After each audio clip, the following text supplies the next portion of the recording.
A Manual of Self-Awareness. Luangpor Teean Ho. Foreword. Throughout the 30 years of his teaching, Pun Intapu, later known as Luangpor Teean Ho, pointed out the true essence of truth which is latent in everyone without exception, regardless of nationality, religion, sex, or age. If the practice is performed correctly, one can see, know, and understand the truth, as the Buddha did. The method is to cultivate self-awareness, that, being aware of bodily movements, being aware of the movement of the mind. If one practices correctly and continuously, jnana panya, insight, will arise until the suffering comes to an end. We agreed to edit the teaching from various occasions and consolidate them into one source, so that they can be used as the manual for anyone who is interested. The contents of this book are the essence of Luangpor Teean doctrines, practical techniques as well as how to solve problems and obstacles that may occur. The fruits of practicing are included as a guideline in the appendix. We wish to thank to everyone who has helped in making this book possible. Luangpor Teean Ho Foundation. Brief biography of Luangpor Teean Ho. Luangpor Teean Ho, 1911 to 1988, or Pun Intapu, was born on September 5, 1911, at Bohom, Luangpur Chiangkan in the province of Laos. He was the son of Jean and Soam Intapu. His father died when he was young. Since there was no school in the small village of Bohom, he did not have formal education in his childhood. The boy, like the rest of them in the village, had to help his mother in running their farm. At the age of 11, he was ordained as a novice at the village monastery, and stayed there with his uncle who was a resident monk. During a year and 6 months in the monastery, he studied Laotian scripts and ancient local scripts. He also started practicing various meditation methods, such as the Budo and breath-counting methods. After disrobing, he returned to his home. Following tradition, he was ordained as a monk at the age of 20. Again, he studied and practiced meditation with his uncle for 6 months. After returning to lay life, he was married at 22 and had 3 sons. In his village, he was always a leader in Buddhist activities and was highly respected, and chosen to be the head of the village on 3 different occasions. Despite of heavy responsibilities, he continued his meditation practice regularly. Later he moved to Chiangkan, a larger community, where his sons could attend school.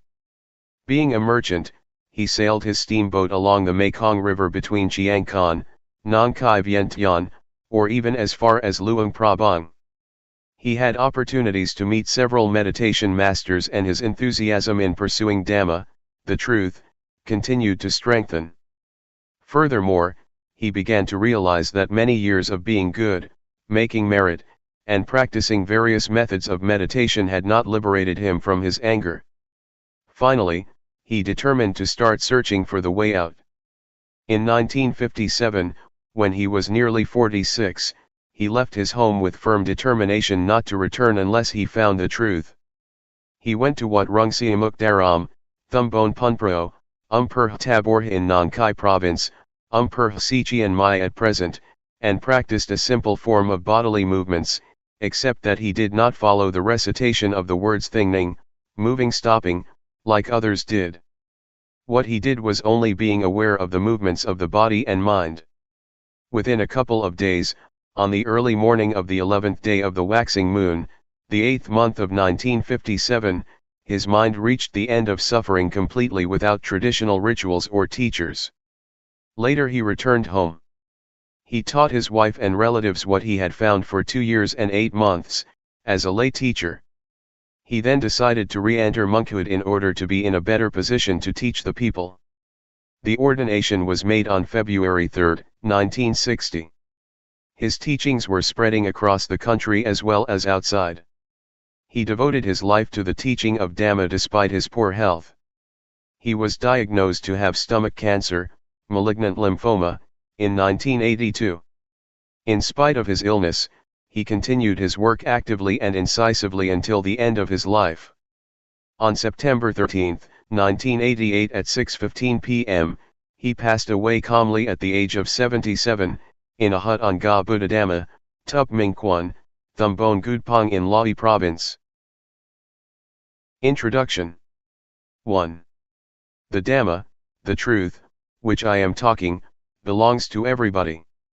It does not belong particularly to any religion, whether Buddhism, Brahmanism, or Christianity, nor to any nationality, whether Thai, Chinese, French, English, American, Japanese or Taiwanese. Anyone who realizes it, possesses it. One who realizes it, possesses it. One who does not realize it, does not possess it. It exists in everybody regardless of his religion. Having realized it, you cannot prohibit others from cultivating it. Having realized it, you cannot destroy it, because it is indestructible. Nothing can destroy it. It is impossible to stop others from realizing it, because one who cultivates it will realize himself. One having realized, it is impossible to destroy because is so all the time. To man himself is religion. Dhamma is in man. Man is Dhamma. The ancients said, heaven or hell is in the mind, so is nirvana, the extinction of all defilements and suffering. Where is the mind? Have you ever seen the mind? If you have never seen it, you should practice until you know what the mind is. Hell is mental suffering or unhappiness. When it fades away, we are in heaven. Whenever anger recurs, we then revert to hell. 3. The Buddha nature is the mind that is clean, clear, calm, pure, bright and quick. This kind of mind exists in everybody without exception. Water and mud are not the same thing. It is the mud that makes the water look turbid, but the water itself is clear. Our mind is the same. If we realize this, we will gradually follow the path. The Buddha nature is the mind that is clean, clear, calm, and pure. When the mind is pure, the mud cannot pollute the water anymore. When the mind is bright, the mud will transform into sediment and break through the bottom. When the mind is quick, it is light and can see everything. The mundane Dhamma, worldly truth, and the transcendent Dhamma, ultimate truth, are in coexistence. If we really realize the latter, then we can distinguish them from each other. If we do not realize it, we cannot make a distinction. 4. The Dhamma that made Siddhartha become an arahant or the Buddha, existed prior to him. It is the neutral mind that exists at the moment, neither being happy nor sad. While you are listening to me now, how is your mind? It is neutral. Are you conscious of this state of mind? If you are conscious of this neutral mind, this is what we call calmness. You can work, talk or think anything. This kind of mind requires no effort. It can be easily taught, but one who does not understand it tends to make something easy unnecessarily difficult, or something simple to be complicated. This neutral mind is natural and requires no effort. Everybody has this kind of mind, but we have never looked before. It is called upekkha, equanimity. 5. Man is born to think. He thinks this and that endlessly. Thoughts flow all the time like a stream. Thought is the quickest thing. It is quicker than lighting or anything. Suffering arises because we do not see thought. Thought itself is not suffering. When thought arises, we do not see, know, and understand it simultaneously, so greed, anger, or delusion arises and brings us suffering. In fact, there is no greed, anger, or delusion. They occur because we do not see the source of the mind. 6. So let us cultivate self-awareness. When thought arises, we see, know, and understand it. It is sati samadhi panya, awareness, attention, insight. We call it self-awareness. Whenever we are aware, thought cannot concoct. If we do not see it, it will concoct endlessly. This method is the shortest way to sudden enlightenment. Part 1. Cultivating self-awareness. Self-awareness. Let us be aware of the movements of the body, for example, while we are blinking, be aware, while we are breathing, be aware. When thought arises, be aware. This is what we call sati, or self-awareness. Self-awareness is invaluable. We cannot buy it, nor can anyone cultivate it for others. For example, when I am clenching my hand, is anyone conscious of my feeling? No one is. Outwardly, you can see I am making a fist, but you are not conscious of my feeling. Similarly, when someone is making a fist, I can see but I am not conscious of his feeling. Rhythmic movements. There are certain techniques to do certain jobs in order to achieve the end. In the same way, the cultivating of self-awareness to achieve sati, samadhi, panya, awareness, attention, insight, needs technique too. Do not sit still. Move rhythmically all the time. Do not close your eyes. You can sit in any position or on a chair, stand or lie down. Now I will suggest the method to you. See illustrations. First, rest the hand's palm down on the thighs. Second, turn the right hand onto its edge, be aware, do it slowly, then stop. Do not say to yourself turn the right hand, being aware is enough. Third, raise the right hand up, be aware, then stop. Fourth, lower the right hand to rest on the abdomen, be aware, then stop. Fifth, turn the left hand onto its edge, be aware, then stop. Sixth, raise the left hand up, be aware, then stop. Seventh, lower the left hand to rest on the right hand, be aware, then stop. Eighth, move the right hand up to rest on the chest, be aware, then stop. Ninth, move the right hand out, be aware, then stop.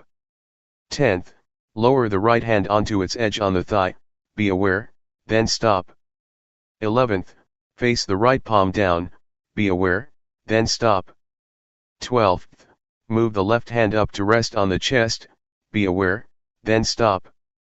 13th, move the left hand out, be aware, then stop. 14th, lower the left hand onto its edge on the thigh, be aware, then stop. 15th, face the left palm down, be aware, then stop. This is a practical way of cultivating self-awareness.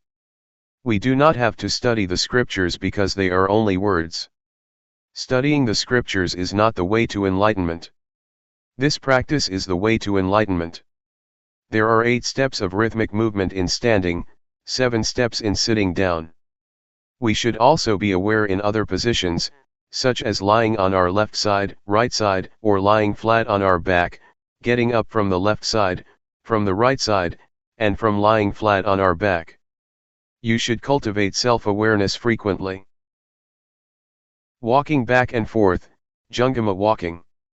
After sitting for a long time, which may cause pains and aches, we can change the position to the walking back and forth. After walking for a long time, we can change to the sitting posture. This is called changing the positions, sitting, lying, standing, walking. You should allot them properly. Do not move the arms while walking. We should fold the arms across the chest, or clasp the hands behind the back. While you are walking back and forth, be aware of the feeling or the feet.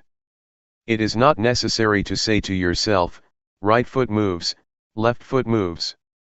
Do not walk too fast or too slow, walk naturally. Be aware while you are walking. If you walk without self-awareness, it is useless. Cultivating self-awareness in daily life. To cultivate self-awareness, we must practice as much as possible. We can practice even when we get in a car, or on a bus. While we are sitting on a bus or in a car, we lay our hand on the thigh, and turn the palm up and down, or we run the thumb over the fingertip, or we make a fist and open it repeatedly. Do it slowly and be aware. Wherever or whenever you practice, take it easy like playing. Only move one hand at a time, do not move both hands at the same time. If you move the right hand, do not move the left hand. If you move the left hand, do not move the right hand. Someone might say, I am very busy. I do not have time to practice, or I cannot do it, I am not pure enough. These are excuses. If we intend to do something, we can find time to do it. Whatever we do, be aware. For example, if you are a teacher, when you pick up a pen, pick it up with awareness. While you are writing, be aware. This is the natural way of cultivating self-awareness, learning Dhamma with nature. While you are having a meal, pick up the spoon, be aware, take the food into your mouth, be aware. While you are chewing food, be aware, swallowing food, be aware.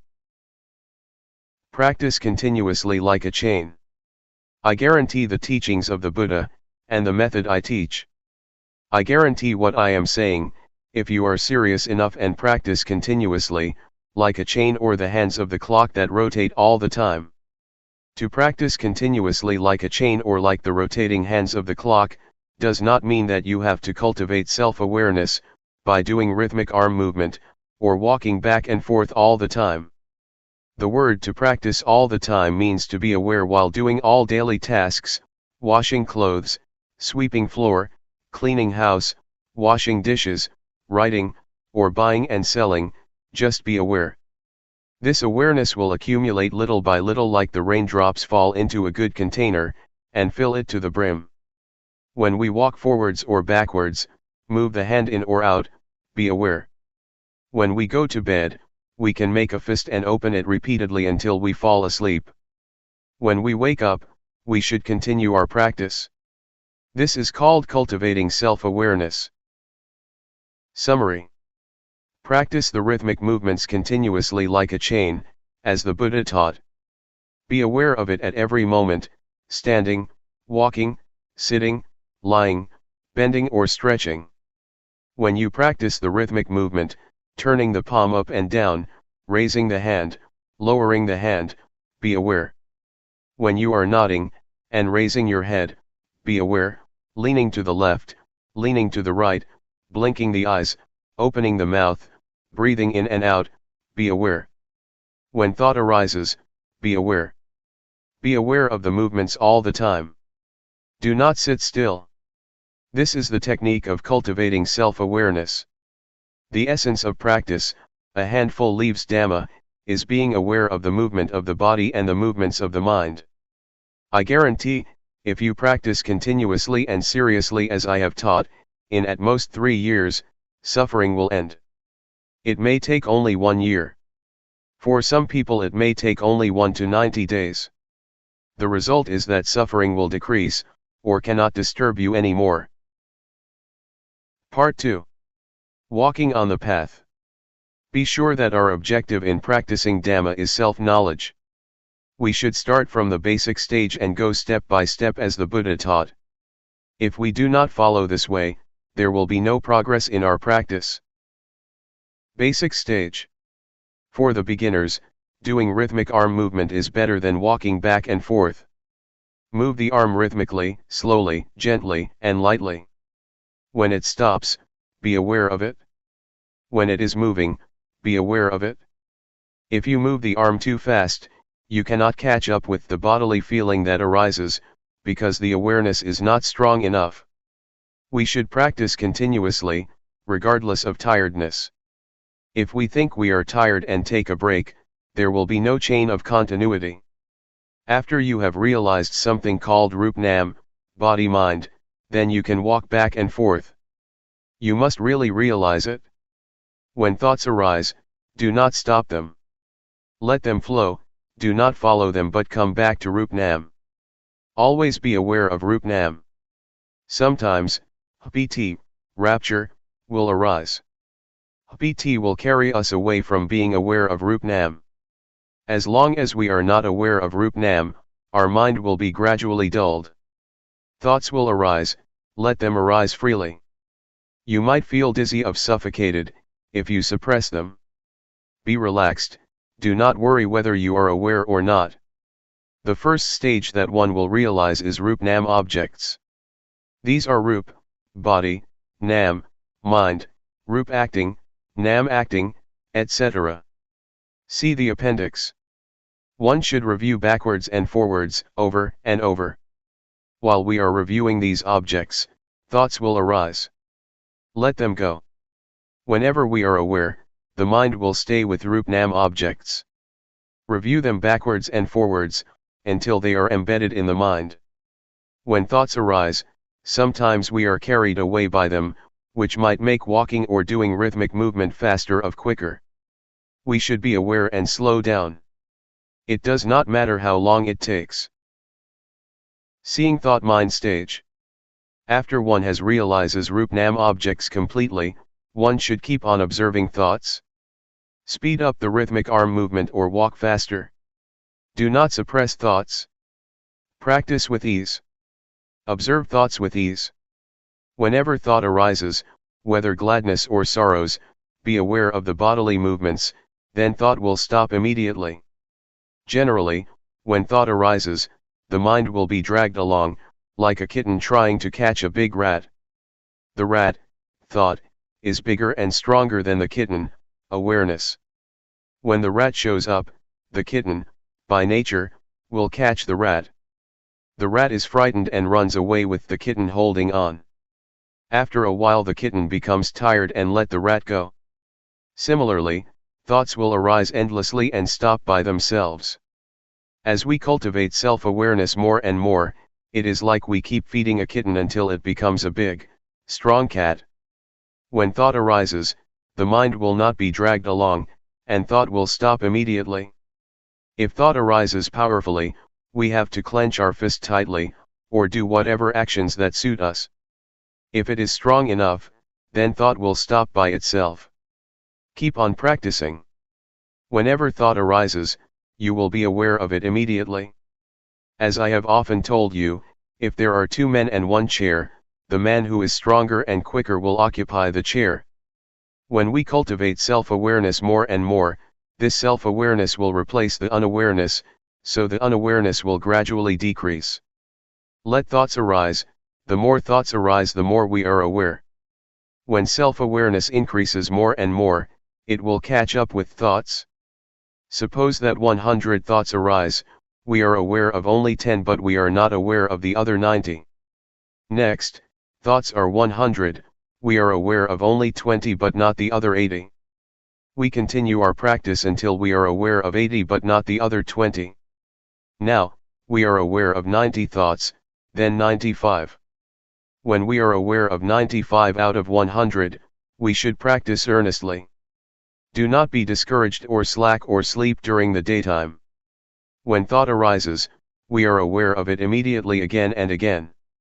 Our mind will change at this point. The path starts from here. It is the beginning of nirvana. Formerly, the mind was in the dark and did not know the path. When it can overtake thoughts, then the mind will be illuminated.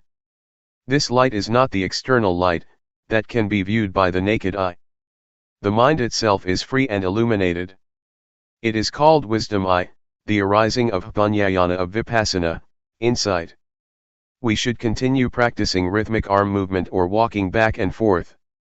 We can practice at any speed we like. Keep on practicing.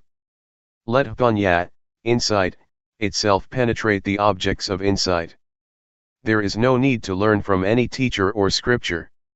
When Jnana penetrates the objects of insight, the mind will be free step by step.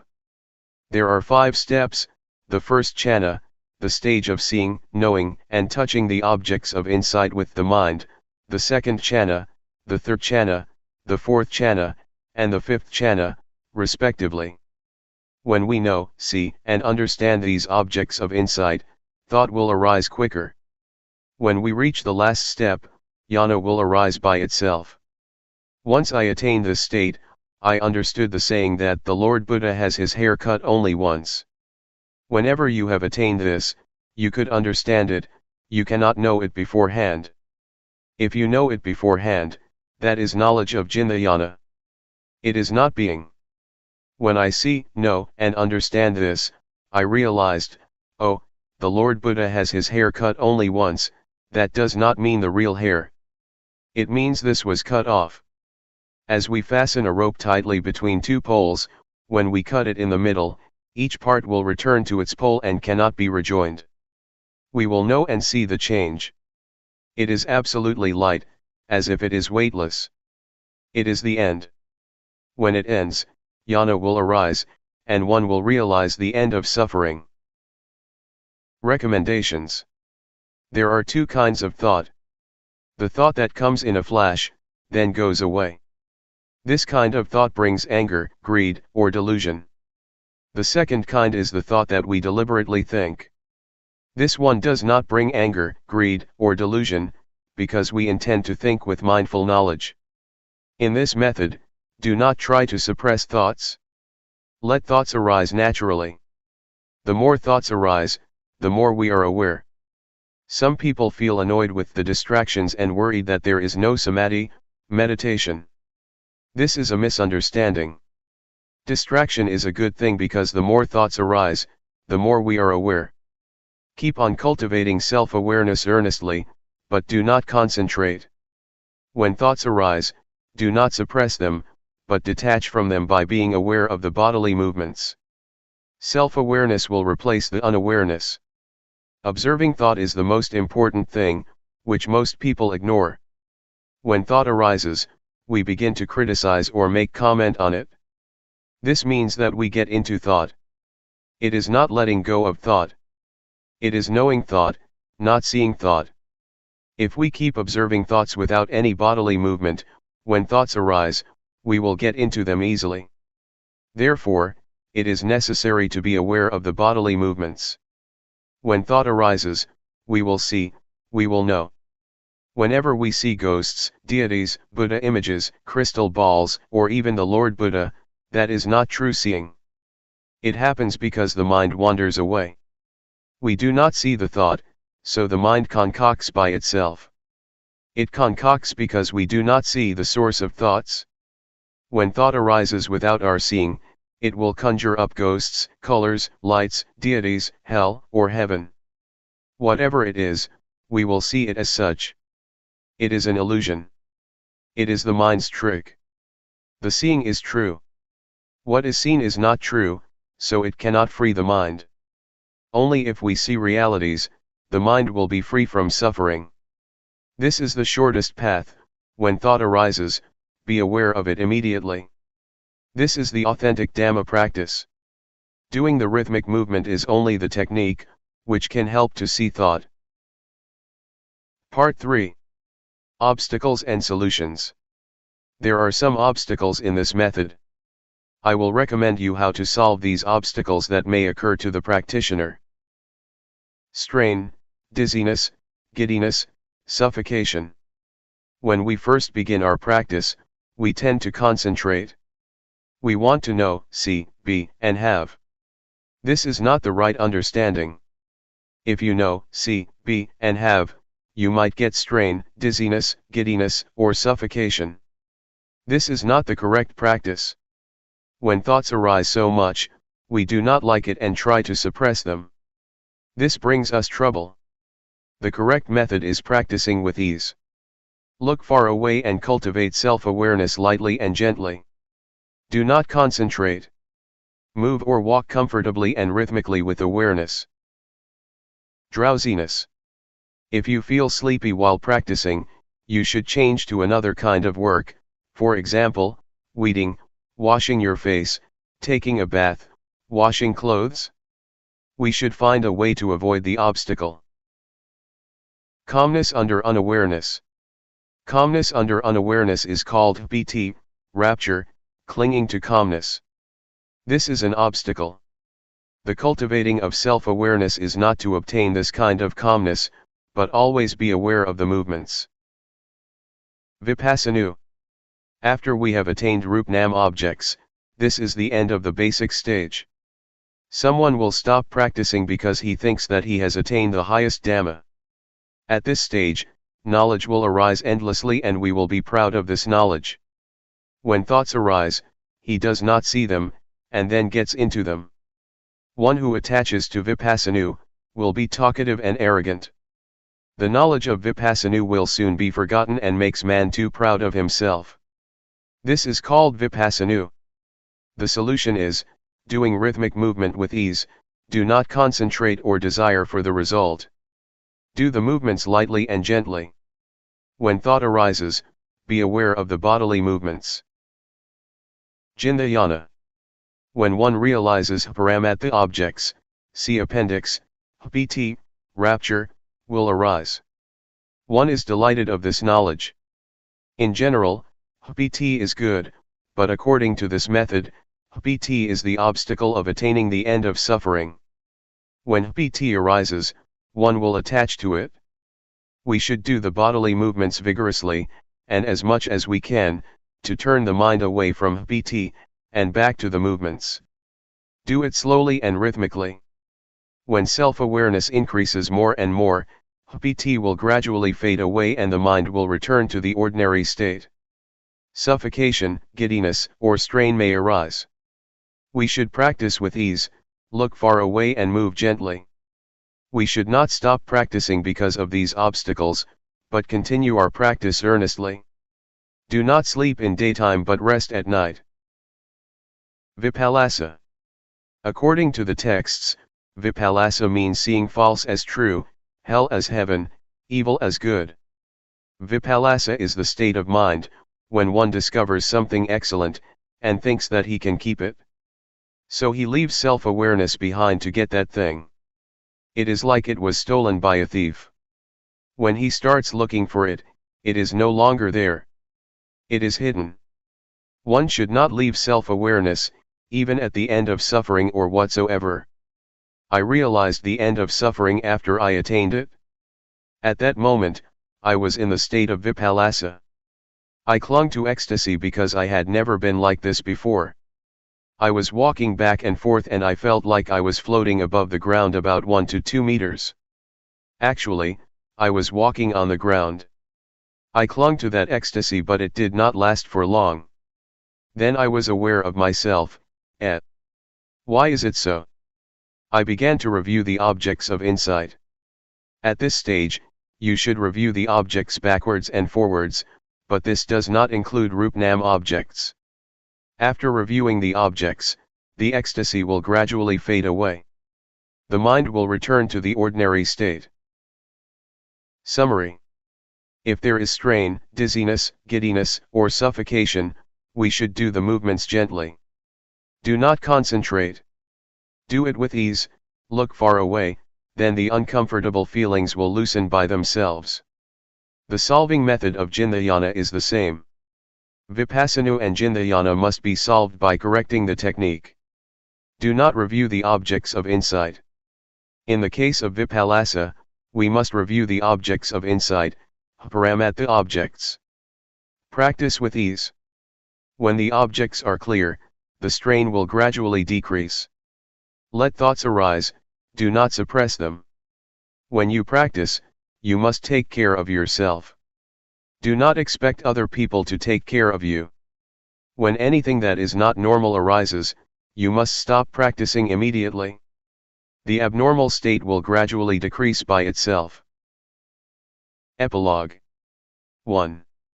If we have right understanding, Dhamma practice will not be difficult. The truth that the Buddha taught exists in man.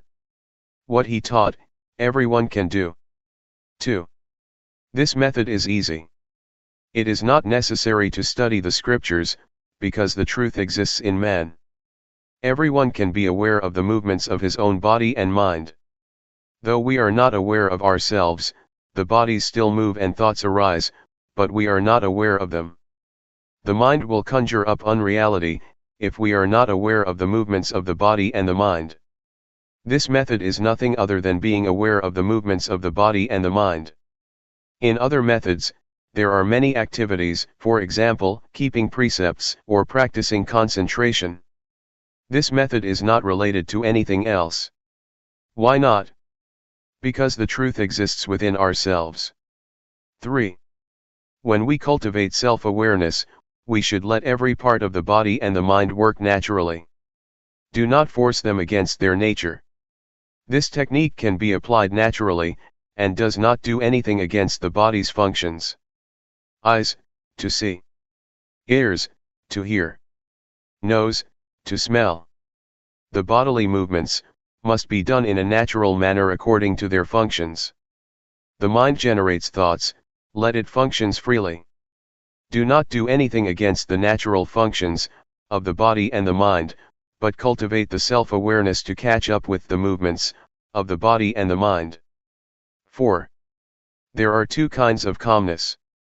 The first is the calmness under unawareness, a dull calmness like a brick or stone. It is called calmness without bhunya or calmness under delusion. The second is calmness with awareness. It may not be called calmness, but should be called enlightenment. This kind of calmness is calmness without anger, greed, delusion, calmness without ignorance, calmness without unawareness. Whatever you call it, it is only words. Calmness with awareness means we do not want anything else. We no longer seek for teachers, or methods, or places. Calmness means cessation. 5. The rhythmic bodily movements and the cultivating of self-awareness cause bhunya. This bhunya does not arise from intellect. It arises from the law of nature. We call it jnana bhunya of Vipassana, wisdom of insight. What is the meaning of bhunya arising? It means bhunya arises from the realization of a set of insight formulas. It is not necessary to learn these formulas from the scriptures. This set of insight formulas means success which is within the formulas themselves, as diamond buried in the mud, after being sifted, only the diamond remains. We should practice until these formulas appear naturally and exists permanently. Everybody has the set of formulas within himself. After attaining the end of suffering, jnana will arise. Birth is extinguished, existence is extinguished, the religious life is complete, and there is nothing left to do. The studying of Buddhism ends here. 6. Cutting the hair only once means, the body returns to its original state, and the mind returns to its original state by the law of nature. This is neither long nor short. It is insipid, wonderful, and respectable. You have never attained it before. Dhamma is not what you can imagine, you have to practice until attaining the state of being. Everyone should keep in mind that if we do not attain this state, when we are nearly died, about 1 to 2 seconds to 5 minutes before the last breath, we will experience this, then our breathing stops. This is the truth, the ultimate truth. Everyone must die and will experience this. If we do not realize this, we will live in the mundane world. If we realize this, it is the way out. When we see this, birth extinction state, we will realize the state of dying. It must be like this. We will know how to die. Everyone must come to this point. No one can escape because everyone must die. This truth is unchangeable, whether one realizes it or not. It is so. 7. Being aware of the movements of the body and the mind, can lead us to this point, the end of suffering. This is the path to walk by oneself. It is the one and only path. This path is different from others.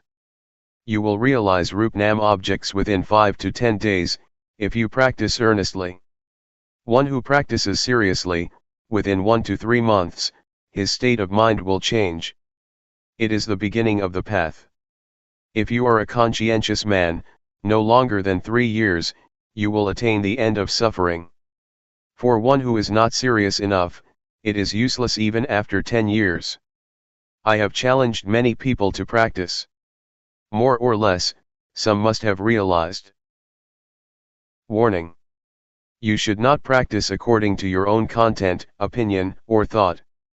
In order to make your practice progress, You should be obedient to the instruction of the craftsman, the teacher. You should avoid talking to each other, and refrain from taking all kinds of addictive things, such as cigarettes, tea, coffee, etc., otherwise your mind will be attached to them. You should practice with determination.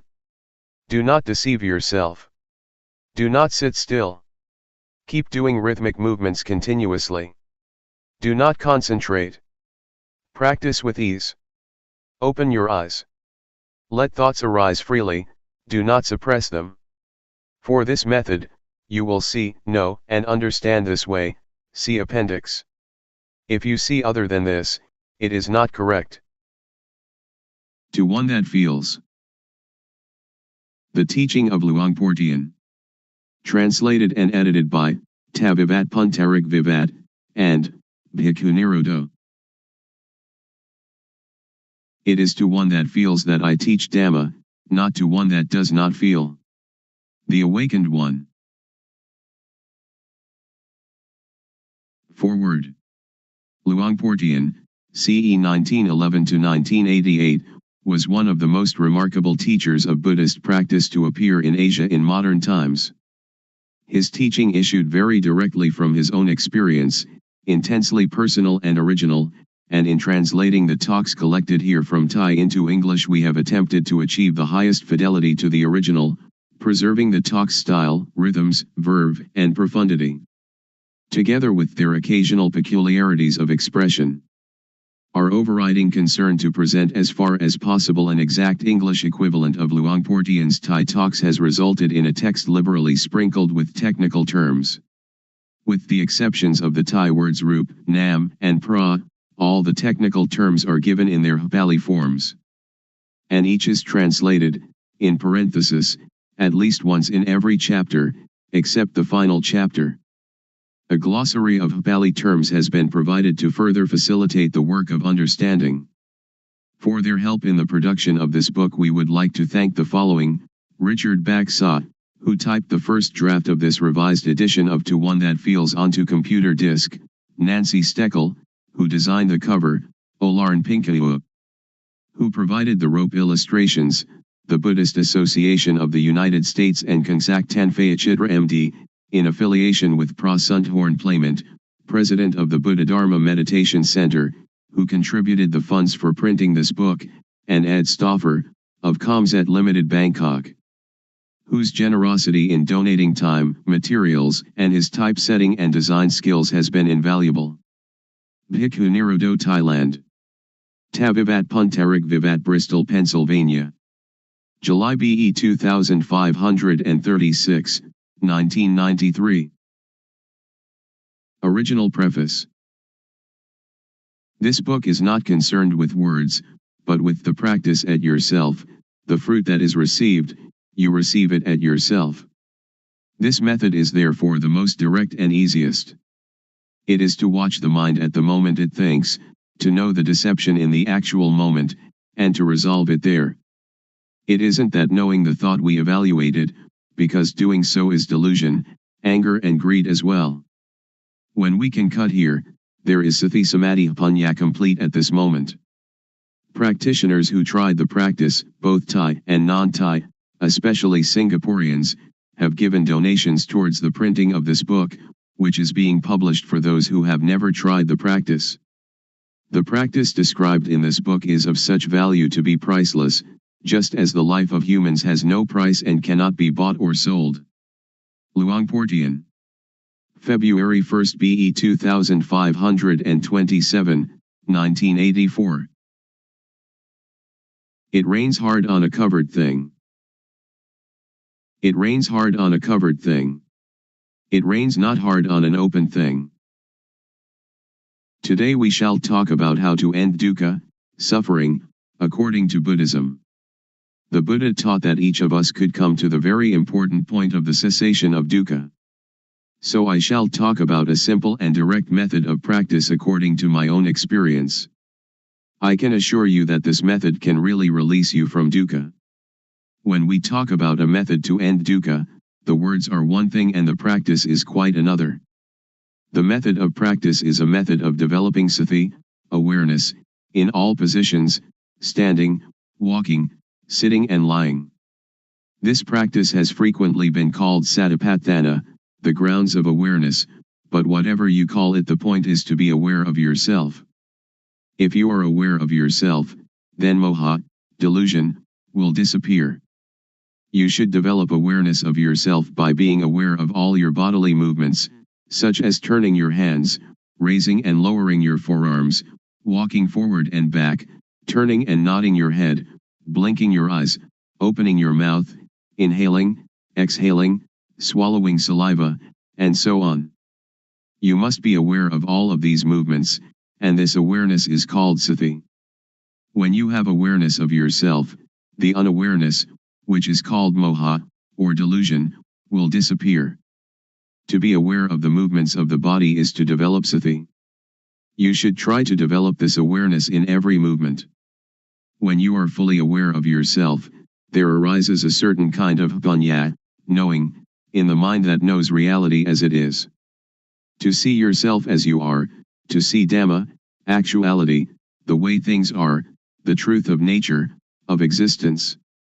To see Dhamma isn't to see deities, hell, or heaven, but to see oneself turning the hands, raising and lowering the forearms, walking forwards and back, turning and nodding the head, blinking the eyes, opening the mouth, inhaling, exhaling, swallowing saliva, and so on.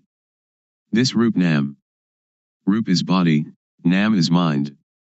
Body and mind are dependent upon each other. What we can see is Rup, and the mind that thinks is Nam. When we know Rup Nam, we know reality as it is. When you see with the eyes, you should be aware of it. When you see with the mind, you should also be aware of it. Dhamma is yourself, everyone is Dhamma, whether male or female, Thai, Chinese, or Westerner, each is Dhamma. The practice is with us, and the teaching of the Buddha can really lead us to the extinguishing of dukkha. Individuals are Dhamma, Dhamma is the individual. When we know Dhamma, we will understand that everything is not as we think it is. Everything is samudhi, supposition. This is the panya that arises so that the real teaching of the Buddha can be realized. Whether the Buddha existed or not, Dhamma is there. When you really see this, you will be beyond your superstitions. Once you that Dhamma is yourself, it is you that lead your own life, not anything else. This is the beginning of the end of dukkha. Next, we try to develop sati in all our movements in daily life. For example, when we make a fist or open it, we are aware of it. And when we are aware of all our movements, then not knowing, or moha, disappears by itself. When there is awareness of ourself, there is no delusion. It is like pouring water into a glass. As we pour the water in, it displaces the air, and when we have filled the glass with water, all the air has gone. If we then pour the water out, air instantly goes back into the glass. Just so when there is moha, sati and panya cannot enter. But when we practice the developing of sati, doing awareness of ourselves, this awareness displaces moha. When there is sati, moha cannot arise. Actually, there is no dosa, moha, lopa, anger, delusion, greed. Why not? As you are listening to me talking, how is your mind? Your listening mind is natural, and free from dosa, moha, lopa. Now we come to know sasana, religion, Buddha sasana, Buddhism, papa, sin, and punya, merit. Papa is stupidity, punya is cleverness or knowingness. When you know, you can relinquish. Sasana is the individual, and Buddha sasana is the sati panya, awareness knowing, that enters and knows the mind. The word Buddha means one that knows. In developing sati in all our movements, we develop total awareness in the whole body. When thought arises, we see it, know it, and understand it. But in the case of common people, they are part of that thought, so they cannot see the thought. Suppose that we are in a mosquito net, which is inside a room of a house. We must first come out of the room and the house to see that we were also inside them. Thought is the same. We cannot see it if we are part of it. We must come out of it in order to see it clearly. When we see it, thought stops. It is just like bringing a cat into our house to get rid of the rats that are disturbing us. Cats and rats are enemies by nature. At first the cat may be very small and very weak, while the rats are large and full of energy. So if the cat pounces on a rat, it is dragged along as the rat runs away, and, after holding on for a while, it must let go. We cannot blame the cat, but we must feed it. We feed the cat often, and soon it is very energetic and very strong. Then, when the rats come, the cat can get them. When the rats are caught, they die of shock at once, before the cat eats them. Thought is the same. If we develop sati, then when thought arises we become aware of it, and it stops. The thought does not continue, because we are aware of it. It disappears because we have sati, samadhi, setting up the mind, steadiness of mind, and panya all together at that moment. Sati, or awareness, means to be alert like a cat watching for rats. When thought arises we do not have to be a part of it. It will arise and disappear by itself. When there is sati, there is no moha. When there is no moha there is no dosa, moha, lopa. This is called namrup, nam thinks, and we know the deception, we know it in time, we know the protection, we know the cure, just this is sati. Sila, keeping moral precepts, is normality. Sila is the result of a normal mind. This is the same as sati, samadhi, panya. The method to develop the total awareness that can end dukkha, as I understand it, and as I believe the Buddha taught, is to practice in our daily life. So we need not sit cross-legged with eyes closed. If we sit like that we cannot work. If a thief comes, he will succeed in robbing us, so we should open our eyes, and then we can work at any kind of work, and all the time we can practice the developing of sati. Whether we are students, teachers, parents, sons, daughters, policemen, soldiers, or government officials, all of us can fulfill our responsibilities while practicing developing sati. Everybody can do their duty practicing developing sati. How? Since we do not sit with eyes closed, we can go on with our duties and see our mind at the same time. The mind has no real self. As soon as it thinks, we see it, we know it, we understand it. To develop sati is to shake the knowing element of a person. Everybody has the reality in their own mind, but if we cannot see it we do not understand it, but it is still there. Now if we look we see it. When we see like this, it is called seeing Dhamma. Seeing this kind of Dhamma can get rid of dosa, moha, lopa. Magga, the noble path, is the way of practice leading to the cessation of dukkha.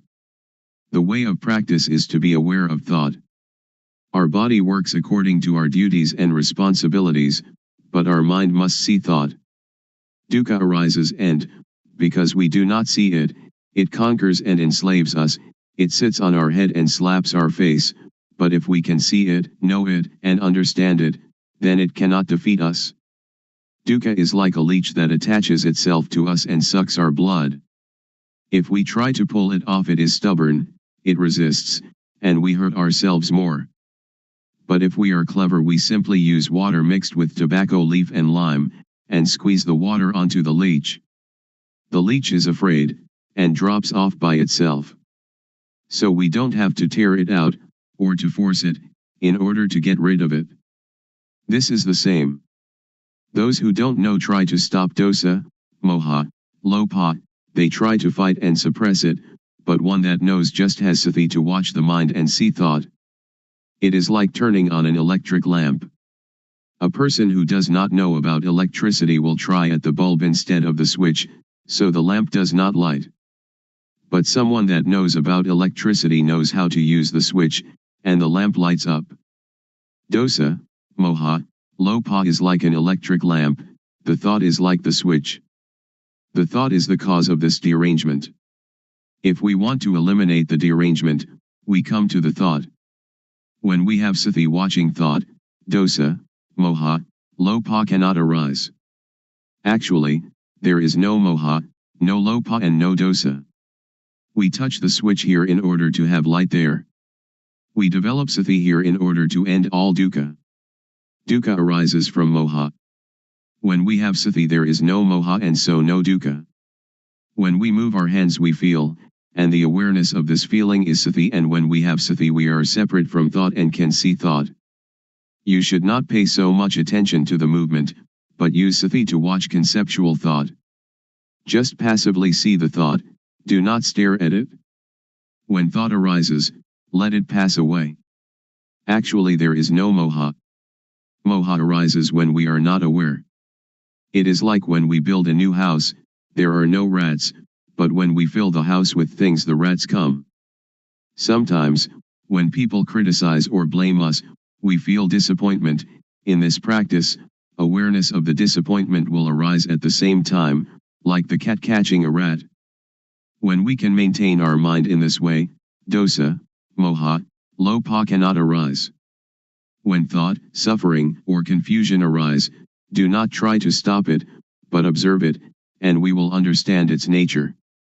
As soon as thought arises, sweep it away immediately and come to be with the awareness. Thoughts, suffering, confused mind, they will go by themselves. Any time that thought arises we know it, even while sleeping. When we move our body while sleeping we also know it.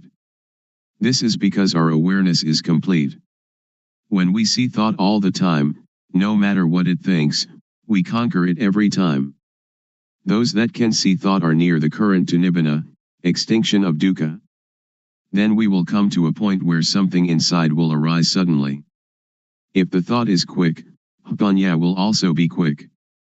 If the thought or emotion is very deep, panya will also be deep. And if these two things are equally deep and collide, then there is the sudden breaking out of a state that is latent in everybody. With this occurrence the eyes, ears, nose, tongue, body, and mind are detached from sights, sounds, smells, tastes, touches, and mental objects. It is like uncoupling the drive mechanism of car. When the parts become independent of each other, the car, although it still exists, can no longer be driven. When this state occurs we do not die. We can still work according to our duties. We can eat, drink and sleep. But now, by the law of nature everything is void, and this is the unchangeable law. Suppose there is a rope drawn tightly between two posts, and we cut it in the middle, so that the rope falls apart. If we want to tie it together again, we cannot. If we untie it from a post to tie it in the middle, then we cannot tie it to the post again. This is like the six senses of one that realizes their original nature. When their eyes make contact with an object there is no attachment, just as a screw that is stripped, without threads, cannot become attached. All of the Buddha's teaching aims to put an end to dukkha. If we do not understand this we will be in doubt about his teaching, and speculation about rebirth, heaven, hell, and so on, speculation that should be ignored, will plague our mind. The teaching of Buddha is timeless, and is not limited by language, race, nationality, or religion. According to the Satipatthana Sutta, if you practice Satipatthana continuously, like a chain, that is, to develop sati at all moments, then arahata, extinction of dukkha, or the attainment of the anagami, non-returner, can be expected within 7 years. Or in as short a time as 7 months or even 7 days. If you develop sati according to the method I have explained, and have sati continuously like a chain, then in at most 3 years dukkha will be diminished by 60%, and in some cases completely eliminated. Some may achieve this in as little as 1 year or even 90 days. There is no gladness or sorrow, contentment or discontent. This way to the cessation of dukkha is an easy way. It is difficult because we do not really know. Therefore we have doubt and lack of confidence. When we are confident in every step of practice, it is not so difficult. You can practice it anywhere, but you should really know the practice. If you can assure yourself, then you have a refuge in yourself. Religion means this refuge. If you study books for many years, it will still be theory. But if you really practice, it will not take you so long, and you will know it much better than the theorists. In the Pali texts there are two important mental capacities, the first is sati, calling to mind, and the second sampashanya, awareness of oneself. When you are aware of the movements of your hand, you have both sati and sampashanya. The fruit from doing this is very great, it is incalculable.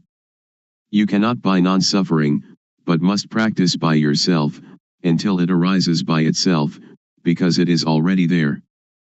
Making merit and keeping precepts are like unhusked rice, which is inedible, but useful because we can use it to grow next year's crop.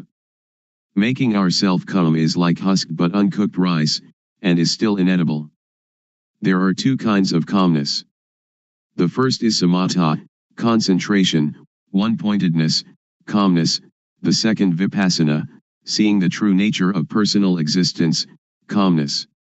In doing samatha meditation you must sit still, close your eyes, and watch your inhalations and exhalations. When the breathing becomes very subtle, sometimes you are not conscious of the breath, and you feel very calm, but the dosa, moha, lopa cannot be eliminated, because there is still not knowing, and you are not aware of thought. But vipassana meditation can get rid of dosa, moha, lopa, and this kind of calmness can be experienced anywhere and at any time. So we do not have to sit with eyes and ears closed. Our eyes can see, our ears can listen, but when thought arises we see it. This kind of calmness is latent in everybody. Our mind is originally clean, illuminated and calm. That which is not clean, illuminated and calm is not our mind. It is kilesa, defilement. We try to conquer this kilesa, but in actuality there is no kilesa at all. So how can we conquer it? The only thing that we can do is just to see original mind clearly, to encounter the thought clearly.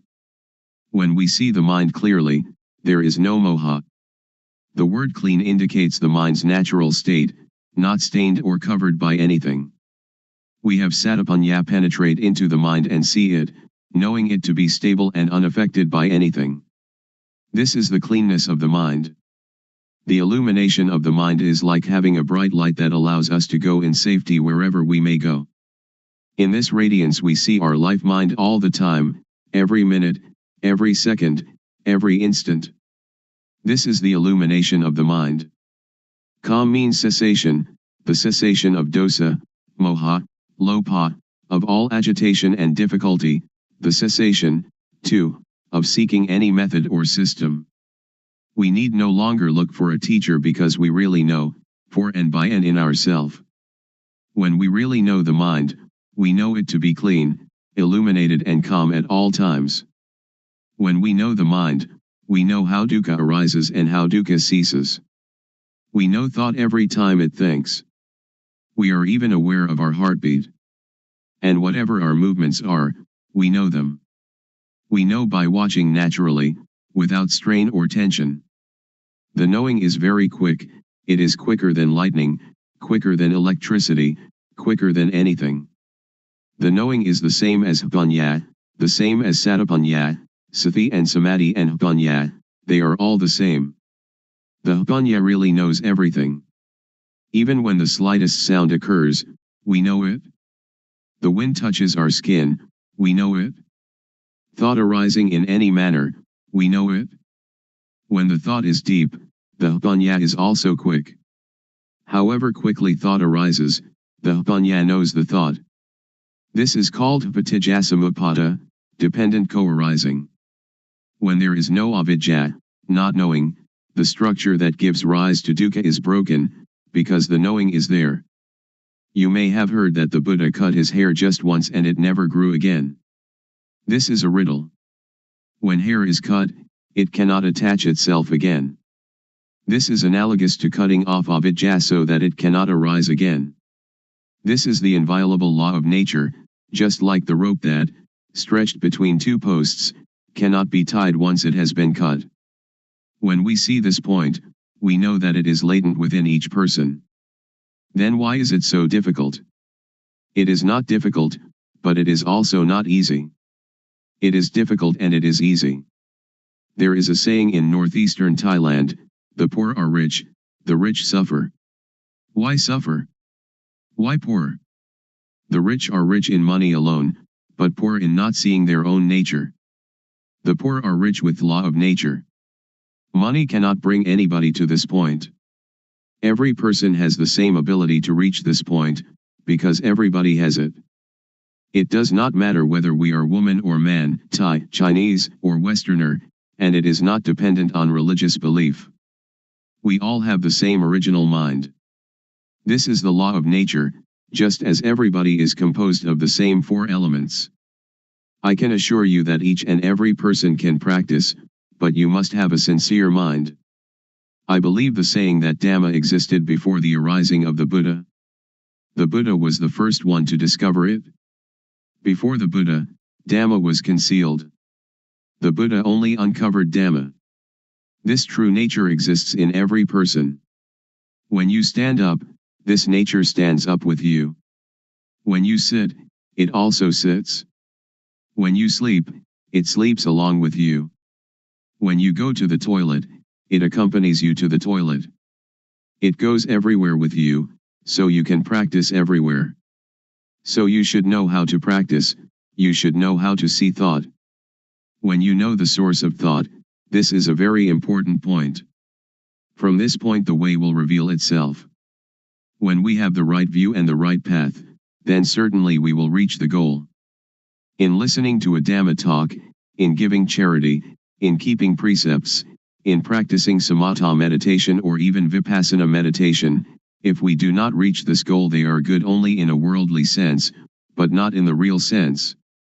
If we do not give charity or keep precepts or practice meditation, and still reach this point, then everything is done, like the sky covering the earth, it covers everything. So the 84,000 discourses in the Tipitaka, the Pali Canon, which is the whole teaching of the Buddha, are included in this point.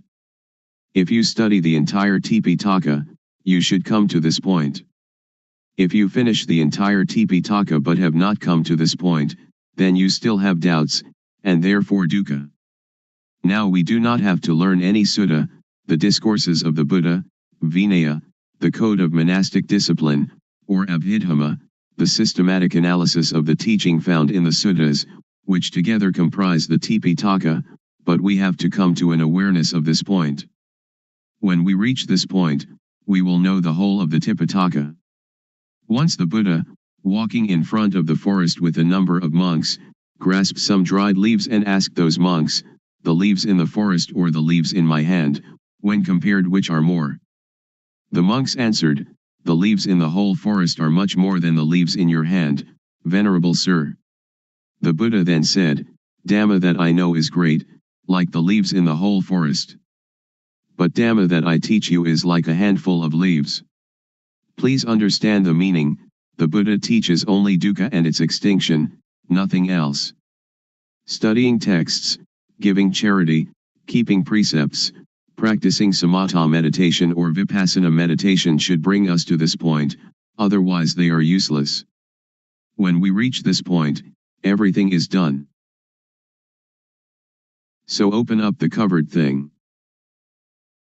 Because every person has doubts in seeking the method to be free from confusion, today I will talk about the method and about the practices that I developed previously. Formerly, I learned many kinds of gammatthana, meditation, lit. Working ground, such as inhale bud, exhale, do, and sitting cross-legged with eyes closed, all sorts of methods like that. I learned internal recitation of Sama Arahang.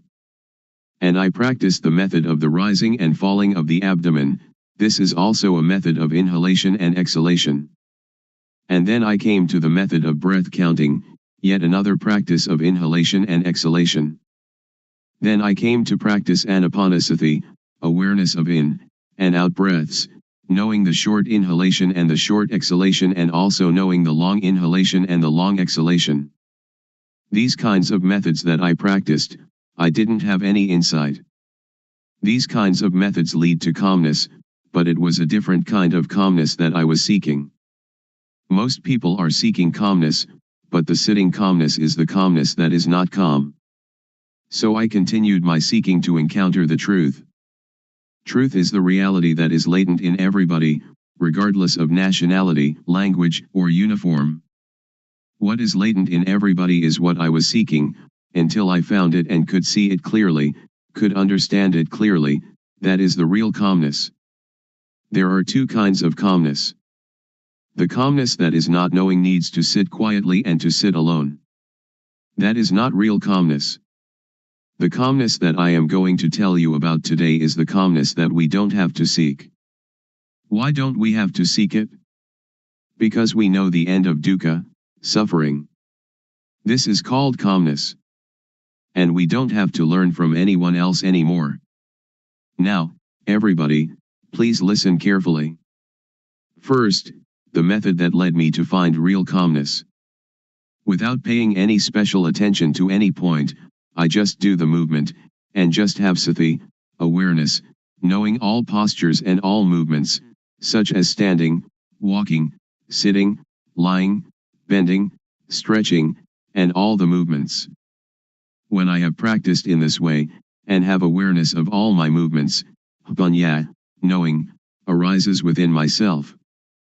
Aware of myself, not others, I know Rup, body, I know Nam, mind, I know the disease of Rup, I know the disease of Nam. There are two kinds of Rup disease, Nam disease. Disease in the body, such as headache or stomachache. With this kind of disease we have to go to the hospital to see the doctor. The doctor will check the body and the cause of the disease, and, knowing the nature of the disease, can apply the medicine that cures it. Then we recover. Another kind of disease is when the mind thinks and we are content or discontent, glad or sad. This kind of disease cannot be cured by the doctor in the hospital, but you have to study yourself until you know the source of thought.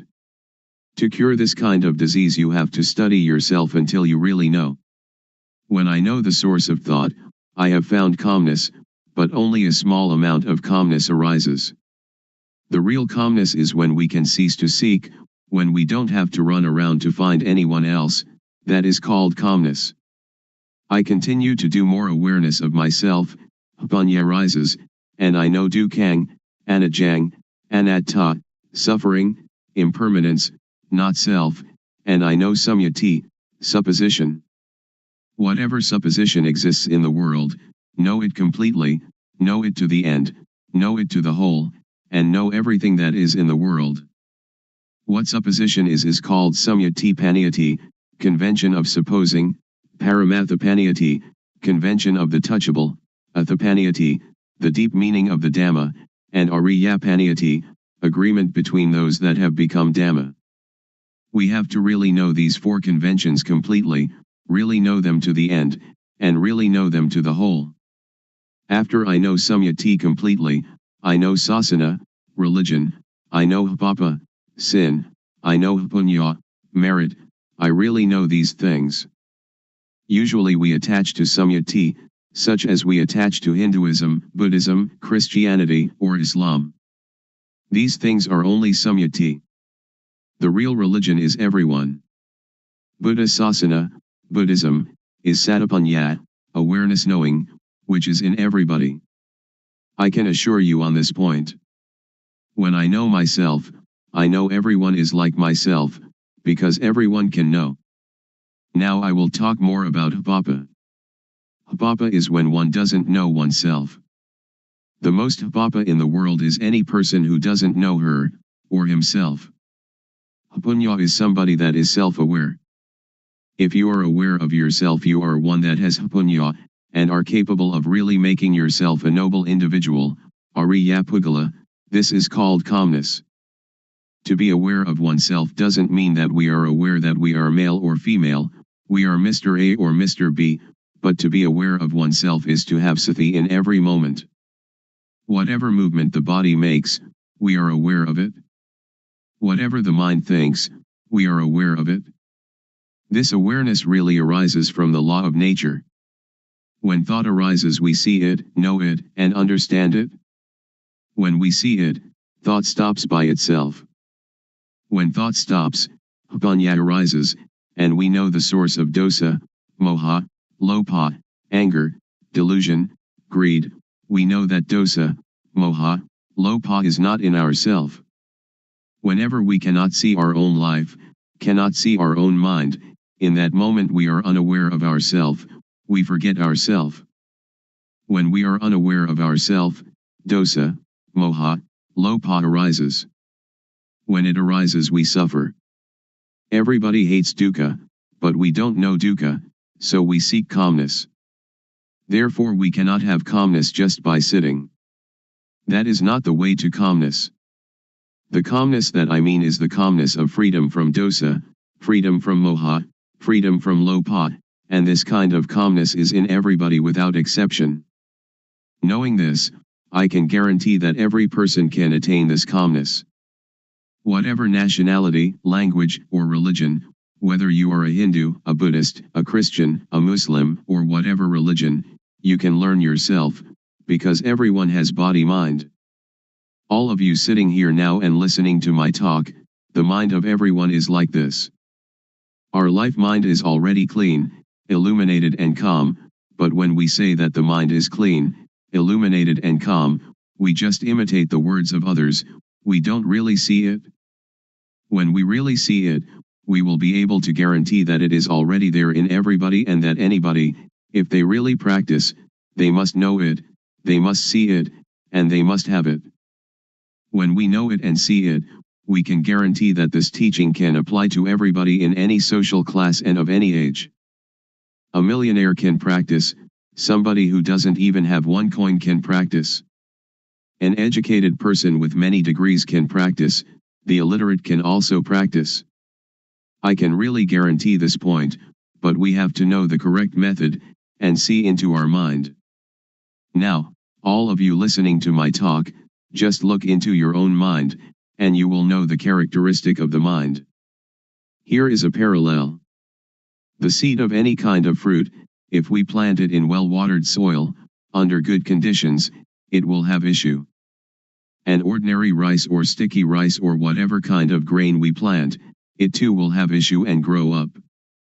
This is like every person. If you listen, and understand it, and bring it into practice, you will know. When we don't know and we don't understand, it is like the thin grain, or the husk without any grain inside. When we plant it in the paddy field it has no shoot, it doesn't grow up. This is the same as when people who come to teach don't really know themselves, they teach others, so other people do not know. I will raise another parallel. Suppose that during daytime the sunlight is dull, but actually the sun is always bright. Our mind is like the sun, it is clean, illuminated and calm, like the sun all the time. But whenever we lose our way from the source of our life mind, we will not see where Buddha is, we will not know where Buddhism is, and we will not see where calmness is.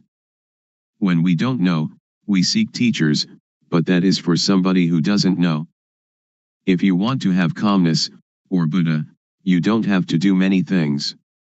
Just come to see the source of your own life. When thought arises, don't enter into the thought, but cut away the thought and come out of the thought immediately. Do it like the cat and rat. When the rat emerges, the cat pounces upon it immediately. The thought is the same. When it thinks, sati or Vipassana will know immediately, thought is stopped. Do it often in this manner. Or it is like boxers. When we face the fighter we have to fight, we punch to the eyes. The fighter will not be able to fight us. Dosa, moha, lopa is the same. When we come to this point, Buddha will arise within ourself. Buddha is the mind that is clean, the mind that is illuminated, and the mind that is calm. Each of us, we are not angry for 24 hours, we are not greedy for 24 hours, but only moha, we do not know it. When we come to know this point, we will know more and more. Vipassana will arise and arise. It is like pouring water into a bottle. The water in the bottle will come up to the brim. When it is full to the brim, We cannot put anything in it. Sati, samadhi, panya, awareness, setting up the mind, knowing, is the same thing. This can be called calmness in Buddhism, or it can be calmness in Christianity, or we can call it whatever we like. Truth is in everybody. When one knows it, one can live in the world without any dukkha, one can do any work without dukkha. Whether one is a teacher or merchant or parent or worker, only when one knows the method of practice, when one comes to the end it will decrease by itself. It is like a leech attached to our skin. We don't have to force, to tear it out, but just bring some lime and tobacco leaf mixed with water, squeeze it onto the leech, and the leech will detach by itself. When we come to know this point we will have no doubt, and we don't need to seek any more teachers. We will know that the end of dukkha is here. Today I have talked about truth, appropriate to the time. I will finish talking now. Anyone that has any questions, feel free to ask. Audience. Why are people neurotic? Luangpor. Because we think a lot and we never see thought. We only see outside ourselves, that this person is rich, that person poor, this person beautiful, that person not beautiful, somebody who has a car only sees their car, somebody who has jewels only sees jewels, somebody with a watch only sees their watch. They never see their own life, their own mind. This is moha, delusion. To see our own mind clearly, without trying to do anything with or about it, simply seeing it and letting it go, this is the way to freedom from dukkha, freedom from all neurosis. So we should develop sati. Develop means to make much of it. As sati grows, its ability to penetrate into and reveal the mind also grows. If we only practice keeping the precepts or doing calmness meditation, it is still not safe. It is like lighting a candle in a dark cave. The darkness shrinks a little but is still there with us, we are still in the dark, and when the candle goes out the darkness immediately covers everything again. So we should emerge from the cave by having sati all the time, in every movement. This is an easy method. Anyone can do it, and it can be practiced everywhere. Audience. When we see thought and the source of thought, will suffering and all kinds of tension end or not? Luangpor. Not end yet, because we only know it but we still do not do anything with it. We only know and see thought, we only know the source of thought, but sometimes we lose the way of it. For example, each day we may know it 10 times, but the not knowing is more. So it is not the end. But it is the beginning of destroying moha in the source of thought. Audience. I would like to ask, during Luangpor's practice, before coming to the end, was there any point where you had doubt arising, and was there any sign that released you from the doubt whether there was any more moha or not? Luangpor. It has a sign, but not a physical sign. The sign is that you see yourself and you have no moha. It is as if an overturned bowl had been set aright. Or it is like uncovering something that has been covered over and hidden. Only anyone that comes to this point will know it, and will immediately have no doubt. We don't have to talk about dosa, moha, lopa, because it is quite common, it is a shallow matter. When we talk about seeing thought, most people know thought but they do not see thought. When we know thought, thought will still continue, and we lose our way in the continuity of thought. We have moha in thought, then dosa, moha, lopa comes at this point. So this is why a person who knows thought still has dosa, moha, lopa. Audience. In seeing the thought, does the mind talk inside? Luangpor. No, not the mind talking inside. When we see it, it is detached. It is like the leech. When we know thought it is like trying to pull the leech out of the skin. But when we really see it, we don't have to force the leech, but only put tobacco leaf and lime mixed with water onto the leech, and the leech will detach by itself. So if we really know, we don't have to listen to anybody. It is like we are sitting here now, we don't have any dosa or lopa, and we only have moha, because we do not see our life. When we see and know our own life all the time, dosa, moha, lopa cannot arise. So our mind is clean, our life is not dirty, there is no external sign, people cannot see, but we know and see ourselves. Audience. Luangpor says that when we see thought, thought will stop immediately. I am not sure about this. If it is true, I would like to ask, when we see thought and thought stops, do we know what the next thought is? Luangpor. Don't pay attention to the next thought. Only see the thought, it will stop by itself. Don't pay attention to where the thought comes from. When we see it, dosa, moha, lopa cannot arise. Audience. Luangpor teaches to see thought. Who is the one seeing the thought? Luangpor. Don't seek the subject, and we will see that one is the refuge of oneself.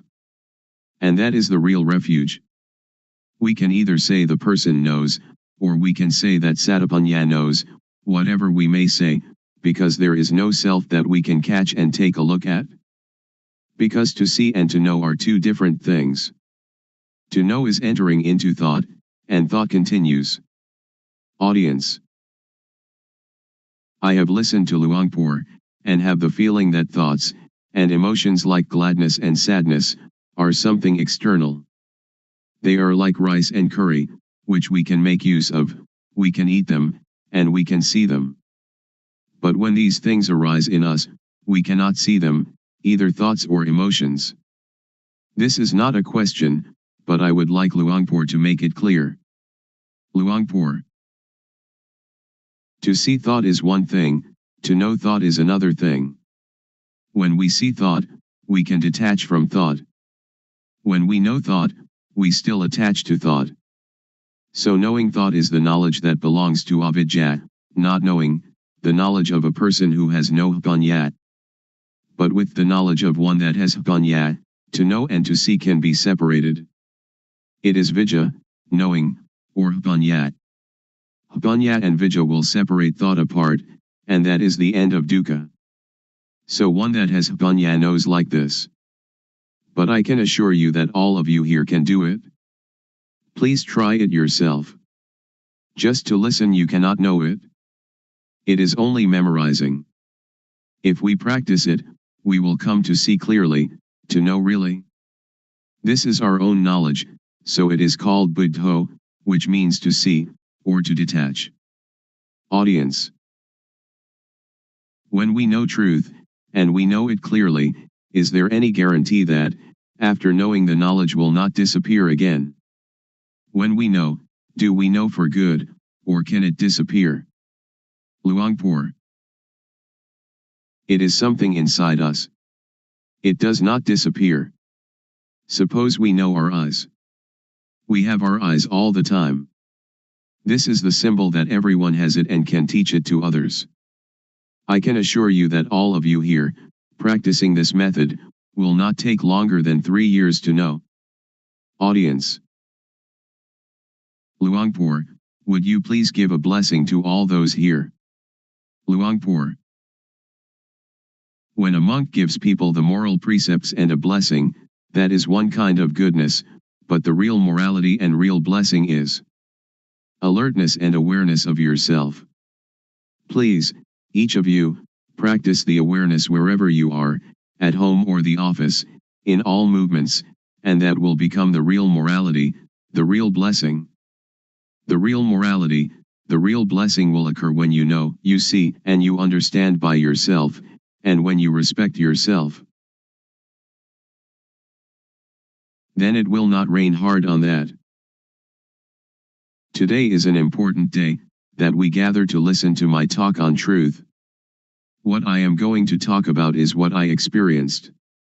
I have practiced it, and the result it has given me is that I have no doubts. All of you here want no dukkha, suffering, like myself I suppose. In reality, In actuality, there is no dukkha, we suffer only because we don't know it. All of you listening to my talk right now have no dosa, anger, no lopa, greed, and no moha, delusion. The origin of the mind of human beings in every nation and of every language is as such. Please set up the mind to listen, and bring it into practice. First of all, we have to practice awareness. Most people do not understand, so they try to find calmness, but without success. I did that also. I sought calmness, but I didn't know where calmness was.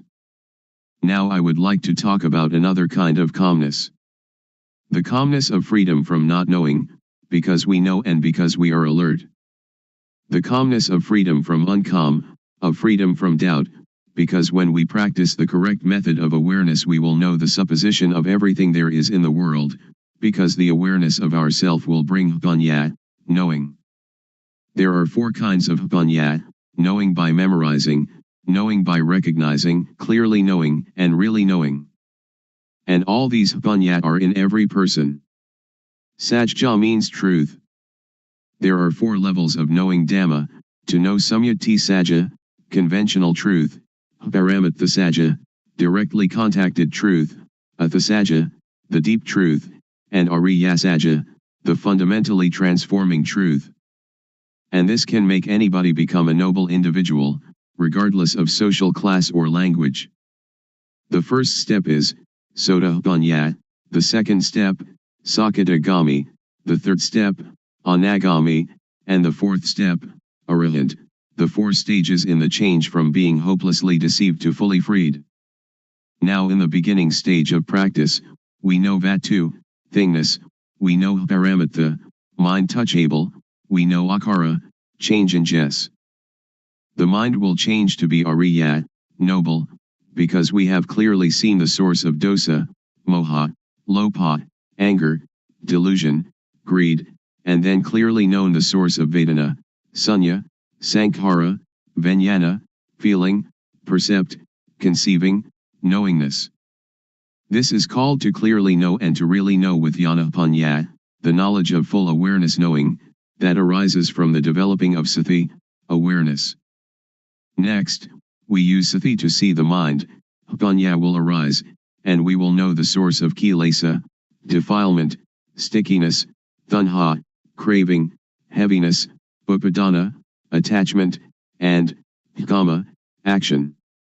Next, use sati to see the mind again; whatever thought arises see it immediately, and we will know the deception, know in time, know the protection and know the cure. We will know how to conquer conceptual thought.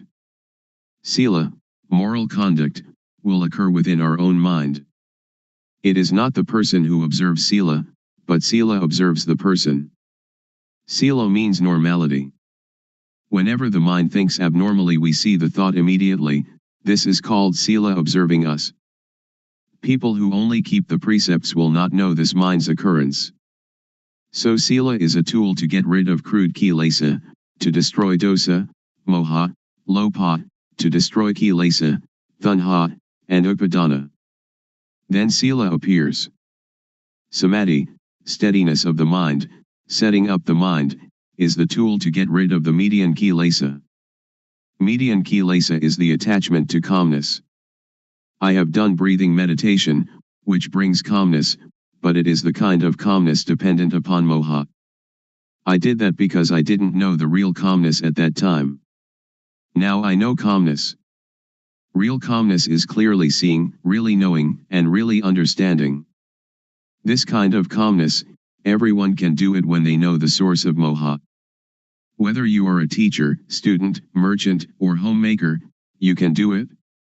Everybody needs calmness, and this kind of calmness, whatever kind of work you do you still have it, because you know the source of moha. We don't have to sit with eyes closed to get calmness, but we can have calmness in this very society. Whenever conceiving thought arises, samadhi will see it immediately. Samadhi doesn't mean to sit with eyes closed. Samadhi means setting up the mind to see our own mind, to see our own work. Now panya gets rid of the subtle kilesa. We know the subtle kilesa when we know the source of thought whenever it arises. Whatever we do now, we have normality in speech and mind. When all these conditions gather, there will arise a kind of jnana, insight knowledge, and it will break apart from the person. Only the one that practices will know. All of you sitting here now have as yet no jnana, but the non-suffering and non-happiness is already there. When we don't have jnana we don't know it, so we seek calmness. Now, as you are sitting here, look at your own mind. You don't have jealousy, ill will, and aggression. Now your mind is indifferent, not suffering and not happy, beyond good and evil. This state is in everybody, and this is the calmness that everyone is seeking. Somebody who doesn't know comes to teach people. A lot of people follow that person and sit with eyes closed, trying to find calmness. This is trying to get something that doesn't really exist, trying to make something that cannot be real become real. It is impossible. So that is only the state of delusion. Now we come to know the real thing. It is called upekkha, indifference, equanimity. It is our own mind. It is like something that is covered over. Now, when we come to see our own mind, it will be revealed. So we don't have to do anything with calmness, because it is already there. The only thing we have to do is know the method of practice. The method of practice is to know the movements of the body. We don't have to watch the movements of our breathing, we have to know the movements of the physical body and then see the movement of the mind. Breathing is never glad or sad, it never hates anybody or likes anybody. What is angry is the mind that is thinking. What is pleased is also the mind that is thinking. So we come to see only this point. To see this point is to be aware of thought. In order to see thought, don't enter thought. As soon as it thinks, detach from thought, like a cat catching a rat. We don't have to teach the cat to catch rats, but whenever a rat comes the cat will get it. The clear knowing and real knowing is the same thing. Most people understand Vipassana only as memorizing and recognizing. Very few know clearly and know really. Anyone that will clearly know and really know must make an effort always. Wherever they go they always watch thought, going to the toilet, eating food, whatever they do they look at thought. When we watch thought a lot, like a cat watching for rats, then when thought arises sati or Vipassana will clearly see immediately. This is called Vipassana, getting rid of the subtle kilesa. When we come to this point it is like the hidden thing is revealed, and we will know all religion, we will see with self-understanding the teaching of any religion. We will understand Hinduism or Christianity. We don't understand now because we just memorize from the texts. That is only a kind of history. Now we come to study at ourself. Reality is in us. Texts are only the words of other people. We come to see our own mind, and we will be another knowing individual. I will stop now. Anyone that has questions can ask. Audience. Luangpor teaches that when we go to the toilet we also watch thought. Shall we watch our walking, or shall we watch thought, or what shall we watch? Luangpor. Thought arises even when we do not pay attention to it. So when it arises we will see it, we will know it, we will understand it. If we pay too much attention trying to see it, it will not think. So we should practice in an indifferent, detached way. When it thinks we will know. Samadhi is also awareness. When you are aware of yourself, that is samadhi. When it thinks and you see thought, that is samadhi. Audience. When I sit I can watch the thought, but when I walk to the toilet and intend to see the thought, when thought arises should I stop walking and see the thought, or what should I do? Luangpor. You don't have to stop walking, just be aware of yourself. When we are aware of ourself, that is samadhi. Whatever movement we make we will know it. Unintended thought will arise by itself. If we do not see it we will attach to it, and this is dukkha. So we come to know the cause of dukkha. Normally our mind is indifferent. It can think without dukkha, and we know that it thinks without dukkha, but when we do not see thought, we follow thought, we enter the cave, and that is dukkha. To see thought is difficult for somebody who doesn't understand, but it is easy for one that understands. To see thought doesn't concern any kind of work. We can write, and when thought arises we see it. When we walk to the bathroom, or when we are bathing, and it thinks, we just see it. So we don't have to do anything with calmness, because calmness is already there. The real calmness is when we see thought. Audience. So we don't have to stop thinking. Luangpor. Right. Just watch the movement of the mind. Don't force the mind not to think, don't try to prevent or force the mind not to think, don't try to prevent or get rid of thought. Many people want to tranquilize the mind, they don't want the mind to think. That is the understanding of others. But in my view, we should let the mind think. The more it thinks, the more we know. It is like when we dig a new well, the water is at first full of dirt. So we have to empty out the water, bucketful after bucketful. We don't have to stop up the hole out of which the water is flowing, but we let the water flow, as much water as possible, and we continue emptying out the dirty water. We clean the edge of the well and continue emptying out the water. We do it again and again. We do it until all the dirt is gone and the water flowing out of the hole is clear and pure. If anything were now to fall into the well, we should see it and know it immediately. So we don't have to stop the mind from thinking. Sometimes it thinks this, sometimes it thinks that, but we just see it immediately, like cat catching rat, and the more it thinks, the more we empty it out. When thought arises, we see it, that is the important thing. Audience. When we sleep and when we are awake, do we watch thought in the same way? Luangpor. The same. When we cannot see thought, when thought arises during the day, we don't know it. At night when we dream, we also don't know it. Now, when we see thought wherever we go, when thought arises we know it. At night we sleep, and when it thinks we also know it. Audience. I am still puzzled. Should we see thought or should we see ourselves? Luangpor. They are the same. We can call it seeing thought, and we are also aware of ourself at the same time. Audience. I would like Luangpor to explain the difference between knowing thought and seeing thought. Luangpor.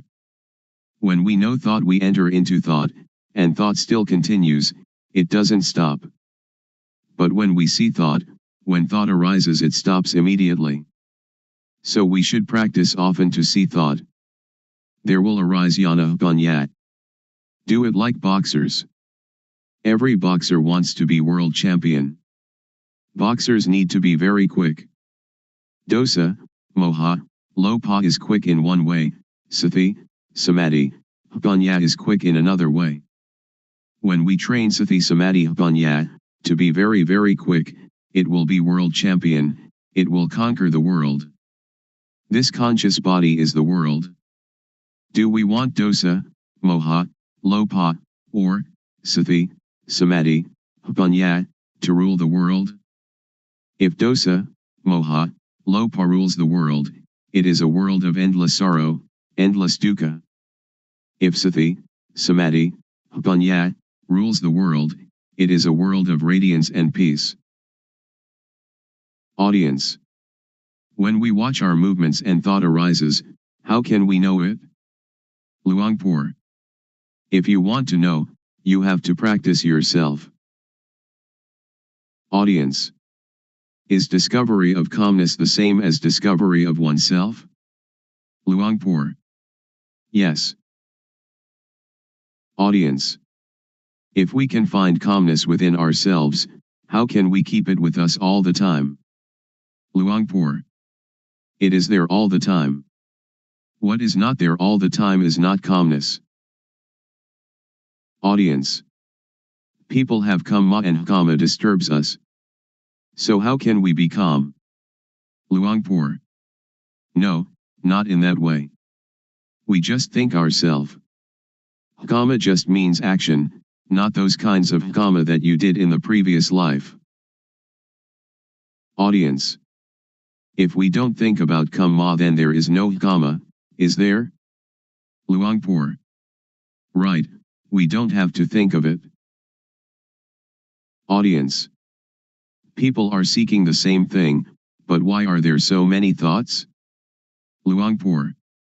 Because there are many different teachings, many books, much talking, so all are mixed up, and this causes suffering. This way of calmness doesn't concern studying books. It doesn't concern anything. When we read many books, or listen to many teachers, we only have knowledge for talking, so we don't have the experience of the real calmness. Audience. How can it be there all the time? Luangpor.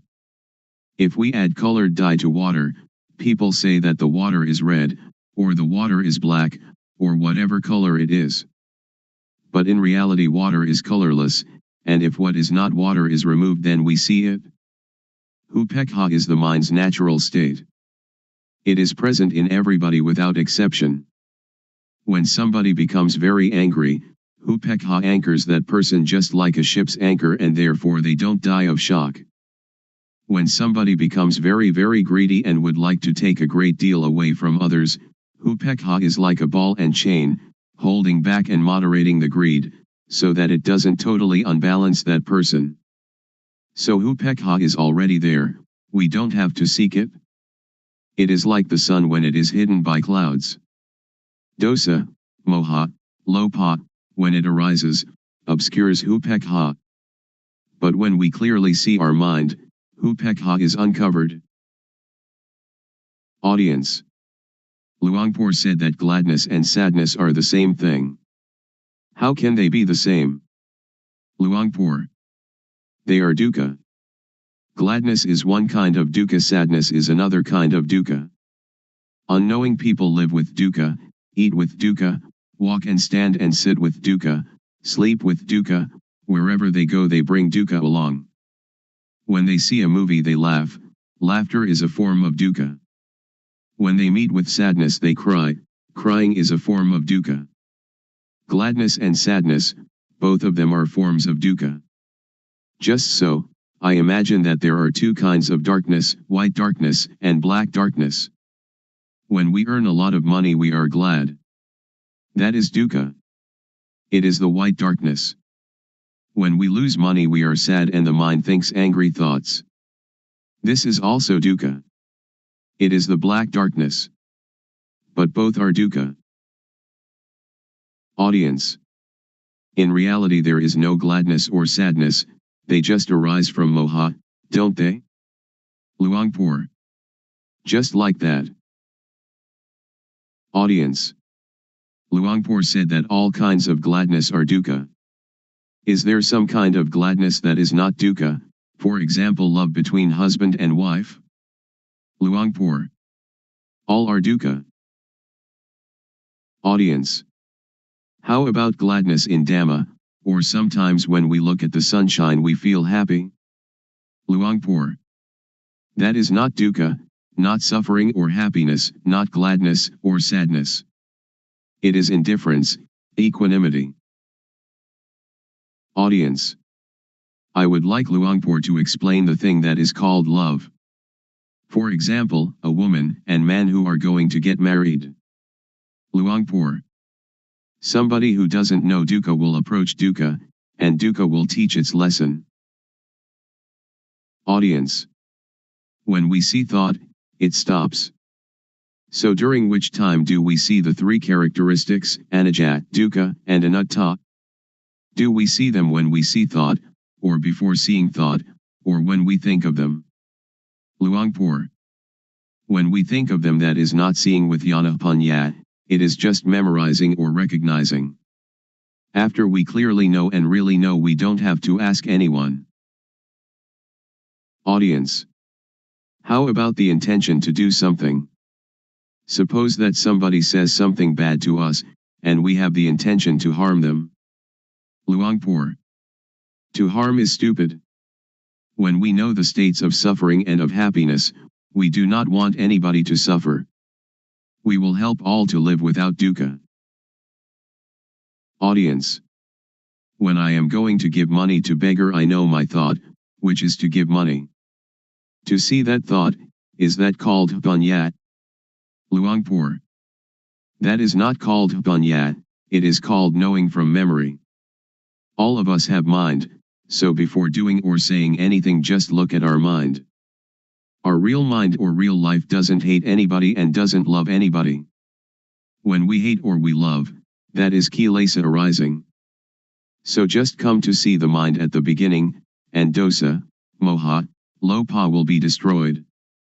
After that, vedana, sunya, sankhara, vijnana, will still be there, but they are pure and have no dukkha. Continue to see the mind. We will see kilesa. Kilesa is like gladness and sadness. When we like something and we give it to somebody, it isn't that this is not kilesa, because we like the person that we give it to, we give it with kilesa, we don't give with indifference. Pra, venerable, noble, is indifference. Pra means one that teaches others to be indifferent. Audience. When we give charity, we usually think of metta, loving kindness, and karuna, compassion. So where is karuna and where is metta? Luangpor. Those are just words for talking. It is not Dhamma. It is social. Audience. If we don't have metta and karuna, how can we have the motive to do good for others? Luangpor. That is the beginning stage, or the foundation for ethics of the world. Audience.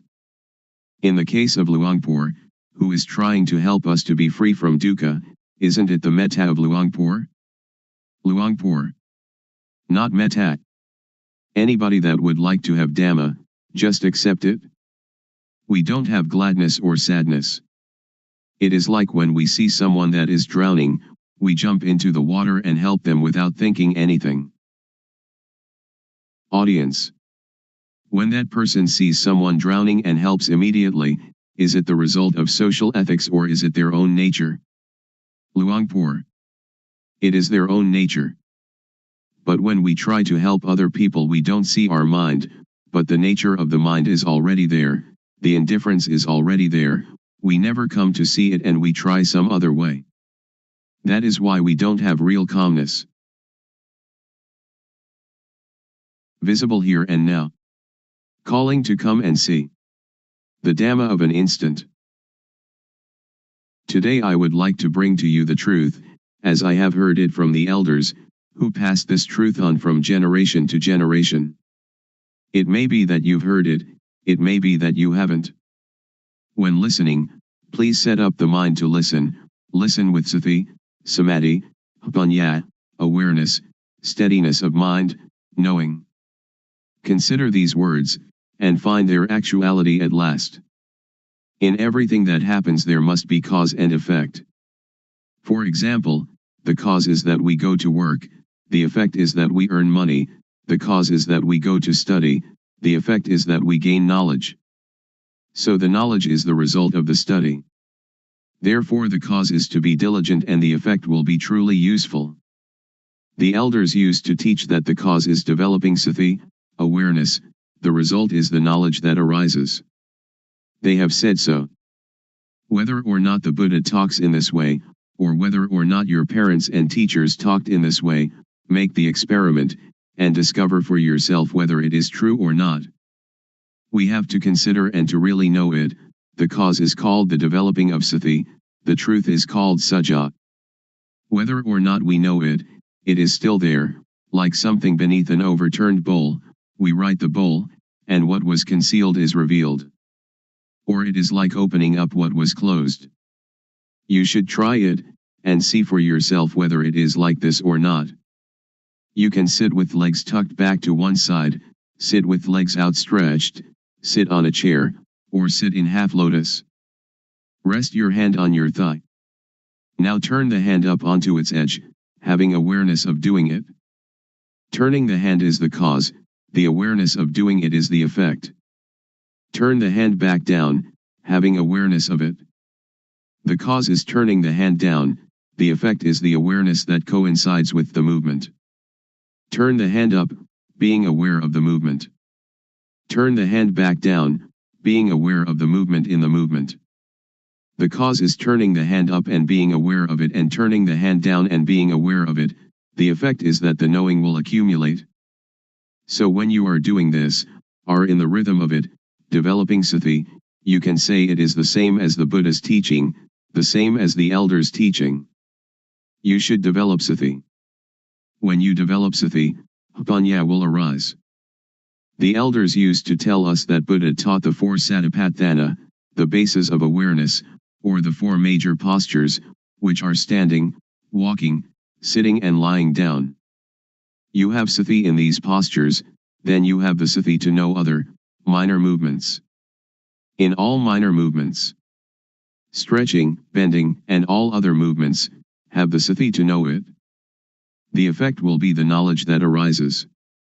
Some people may say that this accords with the texts, some may say that this does not accord with the texts, but please listen, and try to practice yourself.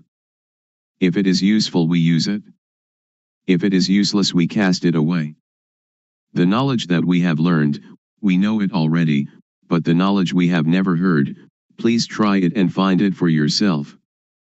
This is a practice I have done. Sit comfortably, back erect, hands palm down upon the thighs. Now turn the right hand up onto its edge, being aware of the movement. Then raise the hand straight up to chest height, being aware of the movement. Then bring the hand down to rest on the abdomen, being aware of the movement. Now repeat these three movements with the left hand. Then, having sati in each movement, move the right hand up the chest, then swing it out to above the right leg, then lower it to rest on the thigh, and then turn the hand back down again. And now repeat these four movements with the left hand. This is rhythmic practice. It is called the minor movements. Humans cannot stay still, so we find some work for the body to do and then use the sati to be with the movement. You can call it sati or you can call it samadhi. The feeling is called sati, samadhi is setting up the mind. When you do it, have awareness of it. If you don't set up the mind, then you will not know. When you blink, you know it. We blink since our birth from our mother's womb, but we don't know it. When we look to the left or look to the right, we don't know it. We don't have sati, samadhi. We have only the usual sati samadhi, but we don't set up the mind to know it. If we set up the mind to know it, the sati will be newly built sati. Samadhi is setting up the mind. We breathe since we were born from our mother's womb, but we don't know it. Now we set up the mind, and breathe in and out, then we know it. When thought arises, then we know it. The knowing is caused by the developing of sati. So I would like all of you to take this teaching and use it. Ordained, all right, not ordained, all right, believe any religion, all right, wear any uniform, all right, keep the precepts, all right, don't keep the precepts, all right, give a lot of charity, all right, don't give any charity at all, all right. If you don't develop sati, then you will not know, even though you make merit, keep the precepts or practice a lot of calmness meditation. The knowing will arise because of the developing of sati. When we have more and more awareness, then the unawareness, which is moha, or delusion, will fade away. When we have more and more sati, more and more samadhi, panya will arise. This is called panya parami, the perfection of wisdom. I do not talk according to the texts, panya is already there, parami means the readiness to know, if we practice in the right way. If we practice in the wrong way, then we will not know. Now if we know the real thing, not knowing outside ourself. We know within ourself. We know ourself. Sitting here we know ourself to be Rupnam, body, mind. Turning the hand up is Rup Nam, turning the hand down is Rup Nam, continuing turning the hand up and down is Rup Nam. This is knowing Rup Nam. Then we know the action of Rup Nam. When Rup acts, Nam acts simultaneously. When Rup Nam acts, we know it. We know it because of the developing of Sati. Panya arises because of the developing of Sati. We know Rup disease, Nam disease. This born Rup has disease, like headache, stomachache, fever, and so on. Another kind of Rup disease, Nam disease, thought is Nam, but when it thinks it is the Rup. When some people talk and that makes us satisfied or dissatisfied, our mind has disease. Really know this thing. The developing of Sati is cause, the arising of Panya is effect. After knowing Rup Nam, we come to know Dukang, Anajang, Anatta, suffering, impermanence, not self. People have taught that Dukang, Anajang, Anatta, is white hair, wrinkled skin, broken teeth. That is true, but not true according to the developing of Sati. The developing of Sati will cause Panya to arise, that turning the hand up is Dukang, lowering it is Dukang. Dukang is with the Rup. Rup is a kind of lump of dukkha. Dukang is unbearable. Anajang is unstable. Anatta is uncontrollable. It is like that all the time. If we know it, it is like that. If we don't know it, it is also like that. So Dhamma, which makes a person become a Buddha, is there before the Buddha. Dhamma exists in everybody. It depends on the owner of each body to make this knowing happen. If we are able to know it, then we will know it. It is like the overturned bowl, whether it is overturned or set aright is up to us. Now we come to know sammuti, supposition. Know all kinds of samyati completely. We know that money is just a kind of metal, just a kind of paper, but we conventionalize it. Woman and man are samyati as well. When we don't know it, we suppose it to be woman and suppose it to be man. But if we don't suppose it, then we don't know them. Ordination and disrobing, monk and novice, all are samyati, just take a piece of cloth to wear. The knowing is sati, samadhi, panya, and saja is truth. If it is true by samyati we know it. If it is true by paramatha, direct contact by the mind, we know it. Ghosts and deities are all sammuti. Have we ever seen them? A ghost is a person who acts, speaks, or thinks evil. The body doesn't do anything, it is rup, like a doll. The thing that moves is the mind. Deities are the same, we suppose them. When we don't really know samyati, we don't know. We really don't know. I can guarantee that we don't know. I myself didn't know. But others may have, I don't know. I have done many kinds of meditation, like Buddho, Samarahang, counting breaths, the rise and fall of the abdomen, and sitting and observing the breath, but I really didn't know, the knowing didn't come, didn't arise. It led to calmness and attachment to calmness. So calmness, or samatthakamatthana, the working ground for tranquility, is like putting a rock on top of weeds. When we take the rock off, the weeds will grow better than before, because the soil has been kept moist. Vipassana means, clear insight, a complete uprooting. This is the real knowing. Anyone that does it, will know it. Anyone that was born as a human being, can do it, regardless of race, language, or religion. But we have to understand the correct method. Also we know sasana, religion. Sasana doesn't mean temples. The temple is just the supposed sasana. This is called samyati paniyati, convention of supposing. Paramatha, is the real thing, which exists in humans. Everyone is sasana. They say that sasana is teaching, they teach and the ear hears, then sati, samadhi, panya considers it, and becomes knowing. Really know that, oh, everyone is sasana. To destroy sasana doesn't mean to destroy temples or Buddha images, or Bodhi trees. To destroy sasana means to say bad things to people, to hit people, to kill people, which is great evil. So sasana is humanity. To curse someone is to curse sasana, to injure someone is to injure sasana, that is what evil is. Now Buddha sasana, Buddhism. Buddha means, one that knows. The body is like a doll. Sati, samadhi, panya is the knowing. So Buddha means sati, samadhi, panya, or the mind that is clean, illuminated and calm, which exists in everybody without exception. Now we talk about papa, sin. Papa is not knowing, darkness, stupidity. We fear papa, but why don't we make ourselves realize, so that we will be free of that fear? Panya, merit, is knowing clearly. People, when they come too close to monks, they fear papa. It is as if monks are the papa itself. That is just samyati. Now we don't have to fear papa. If we cannot conquer papa, then we will have no chance and no time to conquer it. Don't fear papa, but try to conquer papa. This doesn't concern making merit, keeping precepts, or vinaya, the code monastic discipline. The developing of sati is dhamma, is vinaya, is sila, normality, and is everything.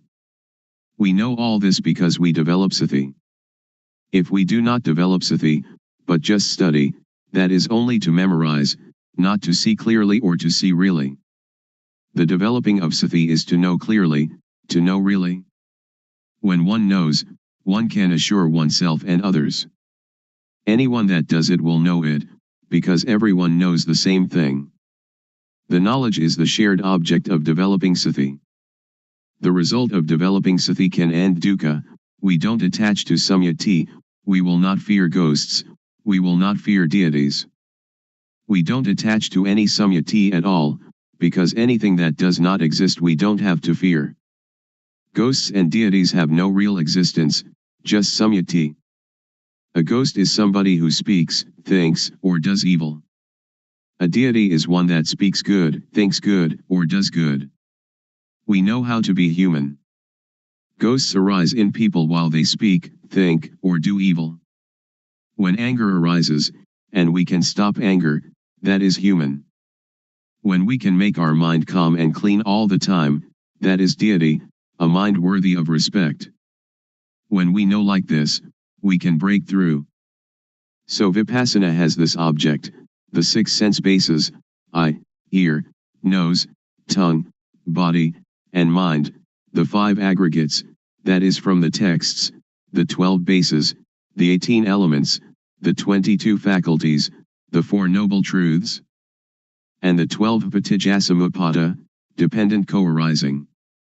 We learn from the texts, we study it, but we don't know it. We just know from memory. When we come to develop sati, the knowing will arise, that is the real thing. When we use sati to watch thought, whenever thought arises we know it, because when we move we have sati. Thought has no real self. When thought arises we have sati and know it, like a cat watching a rat. When the rat emerges the cat catches it immediately. This is the same. When we have sati in each movement, when thought arises we know it, see it, and understand it. This means that we can untie it and conquer it. The elders said that to conquer others 100 or 1000 times has not the benefit of conquering oneself just one time. To conquer oneself is to conquer thought. When thought arises we see it and know it. Then it cannot proliferate. Whenever thought arises we know it. When we develop more and more sati, there will arise jnana panya, knowledge arising from full awareness knowing, to know clearly, to know really. Vatu, thingness, means everything in the world and in ourself, we have to know it all. Paramutha means, everything that exists in the world and in ourself, seeing it, having it, being it, right now in front of us, touchable with the mind, we have to know it all. Agara means, that everything in the world and in us can change. When we clearly comprehend it, then we see, know, understand, and touch, dosa, moha, lopa, anger, delusion, greed, because it is vatu, paramutha, akara. After knowing this, the mind will be very cheerful, and can see, vedana, sunya, sankhara, vijnana, feeling, percept, conceiving, knowingness, not being dukkha. The real pra, noble, inheres in this. Pra doesn't mean you shave your head, but means the quality of the mind. Paramutha means the real thing. The real pra is in everybody without exception. In this way of developing sati, the feeling of the movement is the cause, the effect is knowing all this. Pra means teacher, one that teaches. When they know this and teach this, there is no dukkha. A real pra knows samyati panyati, paramutha panyati, attha panyati, and ariya panyati, the four levels of designation. The mind has changed and we will really know this. If we know other things, it is not correct. We continue the practice. There will arise piti, rapture. We feel comfortable, the mind is light, it is like in darkness there arises the light, or the dirty becomes clean again. Or like black and white, or the heavy becoming light. The mind changes from one stage to another. When the knowing arises, the not knowing disappears immediately. When the quality of the real pra arises, the quality of not being a pra disappears immediately. When the quality of being deity arises, the quality of being ghost disappears immediately. When the quality of being human arises, the quality of being other disappears immediately. It arises and substitutes for the other. This is called to be born here and die here. Not being born from the womb of the mother and dying physically, that is another thing. That is also the supposing of dukkang, anajang, anatta. Continue the practice. It will be like a pot of water, which has filled to the brim, is now having water removed. When the knowing arises, sati will be reduced, not full like the previous stage. In the practice our awareness is full, but when the knowing arises it will attach to the knowing, it will attach to the object. When the object arises we have confidence, and it enters into our memory in the brain and is never forgotten then on. I have known this since I was 46, but I haven't forgotten even a little. I know Rupnam in the morning and know the changing of the mind in the evening. I really know this, and I have the confidence to guarantee that it is the teaching of the Buddha. The Buddha taught this thing. Making merit, giving charity, keeping precept, that is good in one way, but learning from the texts, we do not really know how to practice developing sati, how to deal with the mind. A person who doesn't know teaches a person who doesn't know. The result is not knowing. One that knows teaches, the result is knowing, because everybody has it, each can become the real pra, a noble individual. Woman, man, child, if they know it they become the real pra, a noble individual. Therefore the pra is a kind of blessing, because she or he teaches people to know. Blessing means noble. The noble knowledge is called giving Dhamma as charity, or giving knowledge as charity. This is the path of the real noble individual. When we develop sati, and know the movements more and more, jnana panya will occur. When jnana, inside knowledge, arises you will really know, you don't have to remember from the texts. You will know kilesa, tanha, upadana, kama, stickiness, heaviness, attachment, action. Seeing clearly, seeing really, kilesa, tanha, upadana, kama, will reduce or fade away. When we know this point, we don't have to believe anybody. The one that sees it owns it. Suppose that the Buddha comes and tells you that this practice is not correct, you will also not believe him, because it is real. When jnana panya arises, you have real confidence. When you know this point, piti will arise again. When I knew this point during my practice, I went to sleep. After getting up, I started walking back and forth. The cause is walking back and forth, the effect is that the knowing arises again. I walk back and forth and have the knowing. At that time, there is a centipede running across my path. The centipede is cause, the effect is that I see the centipede. I light a candle and try to find the centipede. When I cannot find it, I bring the candle back, and then begin to walk back and forth again. Walking back and forth is cause, the effect is knowing sila, sila kunda, samadhi kunda, panya kunda, all that belongs to normality, setting up the mind, knowing. The knowing arises that kunda means, vessel, container, to contain, to fight it. You can fight everything. It is like when the container is good and you go to get water, you can have that water to drink. But if the container is broken, when you go to get the water, you cannot get it. In the texts they call this, ati sila sikha, ati jitta sikha, and ati panya sikha, the training in the higher morality, higher mind, and higher wisdom. We can compare them, the texts and the experience. This is called sila has arisen, therefore sila is the tool to get rid of the crude kilesa. Sila is already there in us. So this kind of sila doesn't concern keeping precepts, but only concerns the development of sati. When we practice this kind of developing sati, its result will happen in this way. When we know this point, we will understand that sila can really get rid of the crude kilesa. When the crude kilesa is removed, sila will occur. It is like when we plant fruit trees, banana, coconut, or palm, the shoots are already there, but to see them we have to wait until they come up. When we see them, that is the result. Please work diligently and devotedly at developing sati. Whatever people may say, we don't have to pay attention to it.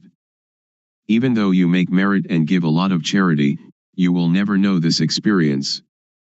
Even though you study a lot, you'll also never know. They do not concern this thing. This can really untie dukkha. When we can cure dukkha, wherever we are comfortable. If we are parents, teachers, children, police, soldiers, monks, novices, or whoever, we will be comfortable, because dosa, moha, lopa disappears, the attachment disappears. But we have to go over this object again and again, so as not to forget. But when you really see it you will never forget it. I have seen it, and I have never forgotten it. Now we come to know samatha, concentration calmness, or doing calmness. There are two kinds of calmness. Samatha calmness is the calmness of not knowing. So samatha meditation is only a device to keep the mind calm. Vipassana, liberating insight, means to see clearly, to know really. It is also calmness, but a different kind of calmness. Developing sati, the calmness will arise by itself because it is already there. The arising calmness is the unattachment, not having dosa, moha, lopa. When people say anything to us, sati will come immediately. It is like having only one chair but there are two people who are running to sit on it. When sati arises, sati will sit there, dosa, moha, lopa cannot come, because sati, samadhi, panya is already there. It is full. The fullness is already there. The voidness is also already there. It is like an empty glass, which has air inside it but we cannot see the air. When we pour water into it, water will substitute for the air, all of the air. The matter of sati is the same thing. I can really assure you. Suppose there is somebody who says bad things to us. Sati will come, and we can see it clearly. Parents teach us that if there is somebody cursing us or saying bad things to us, we should be patient and not get angry. But we cannot stay still because we don't see it. When there is nobody to say bad things to us, we are already comfortable, because the comfortable is already there. It depends on what we suppose to be the owner of each body to practice and make it occur. When we practice, the clear knowing and the real seeing will occur. I can assure everybody. If somebody does not develop sati and does not make this thing occur, that person doesn't have it, but it is already there. So we should respect each other. After knowing sila, we will know gama, sensuality. Gama means those things that make calmness. Gama is attachment. This is called gama aramana, the object of sensual enjoyment. It is called gamazava, under the control of gama, bhavazava, under the control of bhava, being, or dukkha. This is bhava and jati, birth.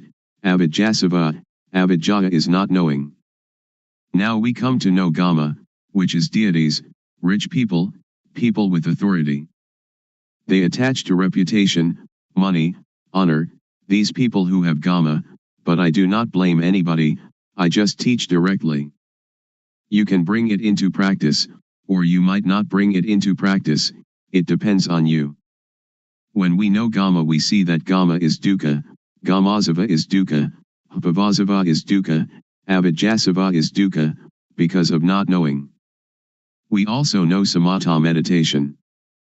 People may talk in any manner, we really know the matter of calmness. We know all the stages of it, because it is already in us. We write the overturned bowl, we open up what is covered over, that is to teach the method of practice, the method of arm movements, the method of turning the hand. This is one form of the most intensive practice. I have not taught this according to the texts. It may or may not contradict the texts, but I will talk in this way, because doing this way then you know this way. If you study from the texts, when asked about the truth, you don't know. Many of my teachers didn't know. The arm movement is cause, its result is bhunya arising. Cause and effect go together. After knowing this, we know about bhunya and hapapa. For any bad bodily action, we know how it is hapapa, kama, harmful, benighted action, and, if there is really a hell, into which level we shall fall. For any bad verbal action, we know how it is hapapa, kama, and, if there really is a hell, into which level we shall fall. For any bad mental action, we know how it is hapapa, kama, and, if there really is a hell, into which level we shall fall. For any bad bodily, verbal, and mental actions together, we know how they are hapapa, kama, and, if there really is a hell, into which level we shall fall. For any good bodily action, we know how it is, bhunya kama, beneficial wise action, and if there really is a heaven or nibbana, to which level we shall go. For any good verbal action, we know how it is bhunya, kama, and if there really is a heaven or nibbana, to which level we shall go. For any good mental action, we know how it is vedana, and if there really is a heaven or nibbana, to which level we shall go. For any good bodily, verbal, and mental actions together, we know how they are bhunya, kama, and if there really is a heaven or nibbana, to which level we shall go. The shaking of the knowing element is already there in everybody. The developing of sati can apply to everybody. If you don't believe it, just try it. I can guarantee that it will not take longer than 3 years and you will really know. It is like the fat, fertile grain that we plant in the field. If we practice incorrectly, it is like the empty husk. If you dig the ground, but not in the right place, then you cannot get water. If you dig into the ground in the right place, then you can really get the water. This kind of practice, if you do it correctly, you will really get the result. If you do it incorrectly, you will not get the fruit.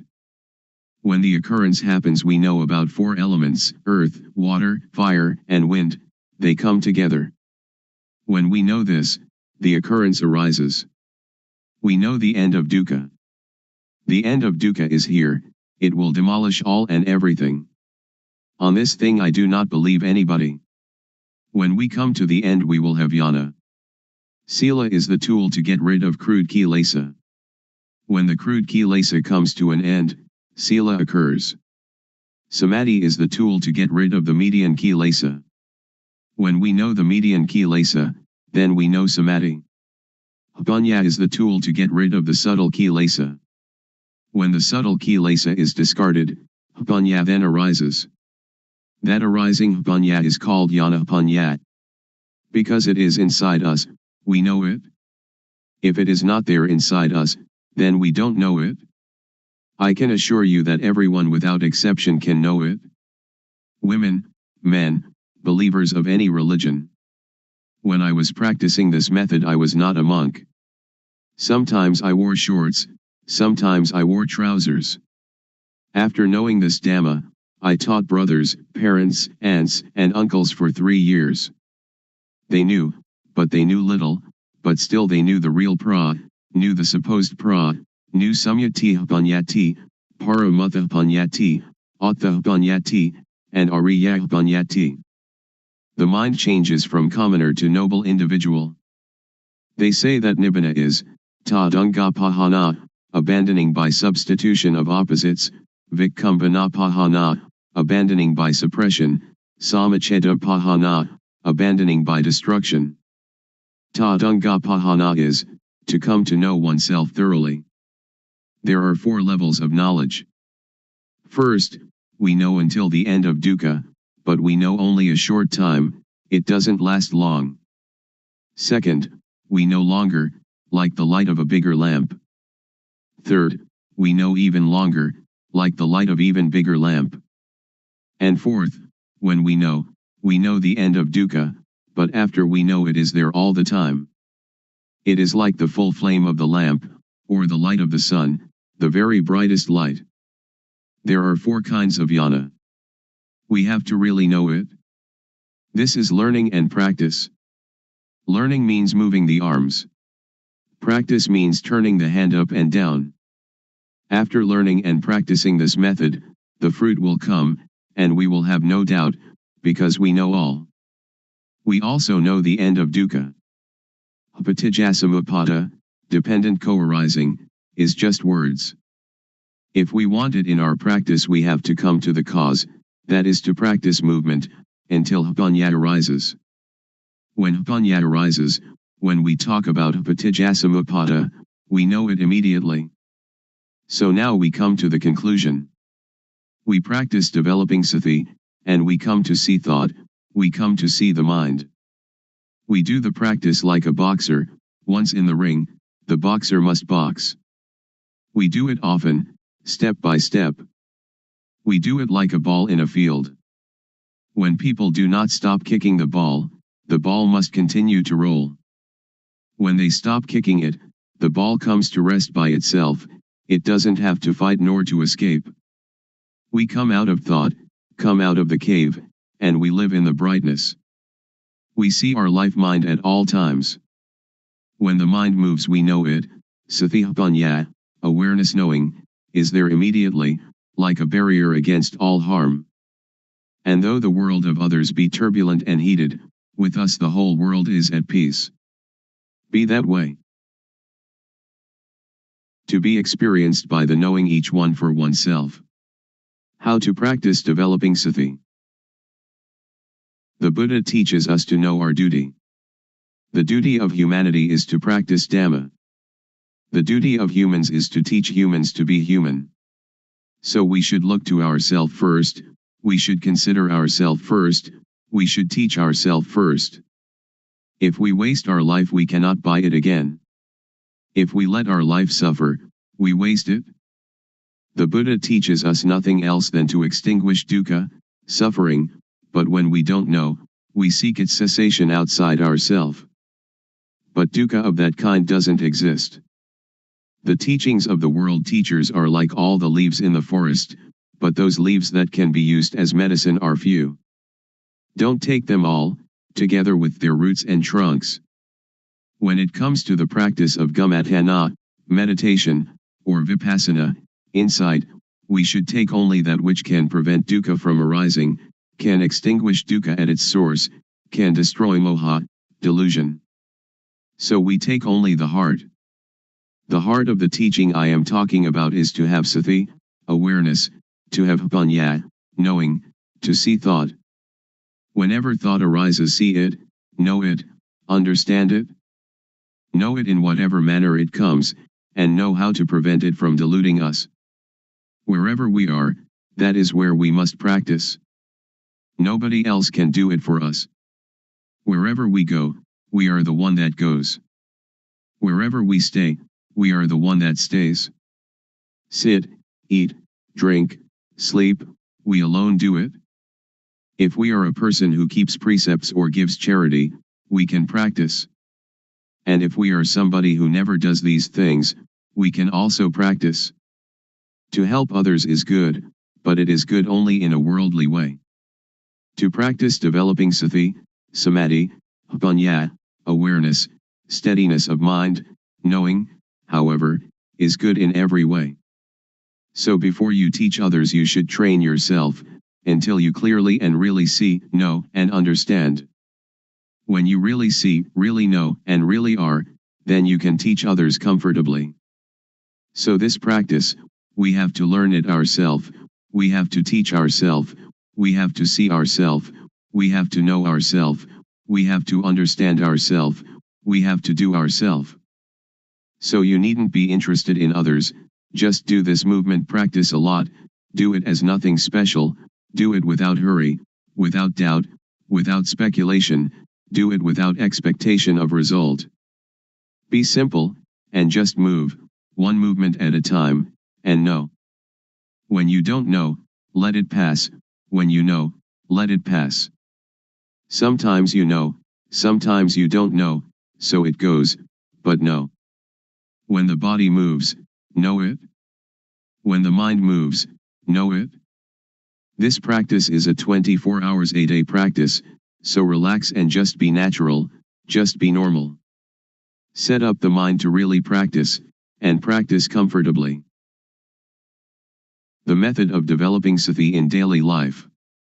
When we get on a bus or boat, and are seated properly, we turn the palm up, we turn the palm down, we move the hand, or stretch the hand, or run the thumb over the fingertips, and blinking eyes, breathing, swallowing saliva, and so on, be aware of these movements.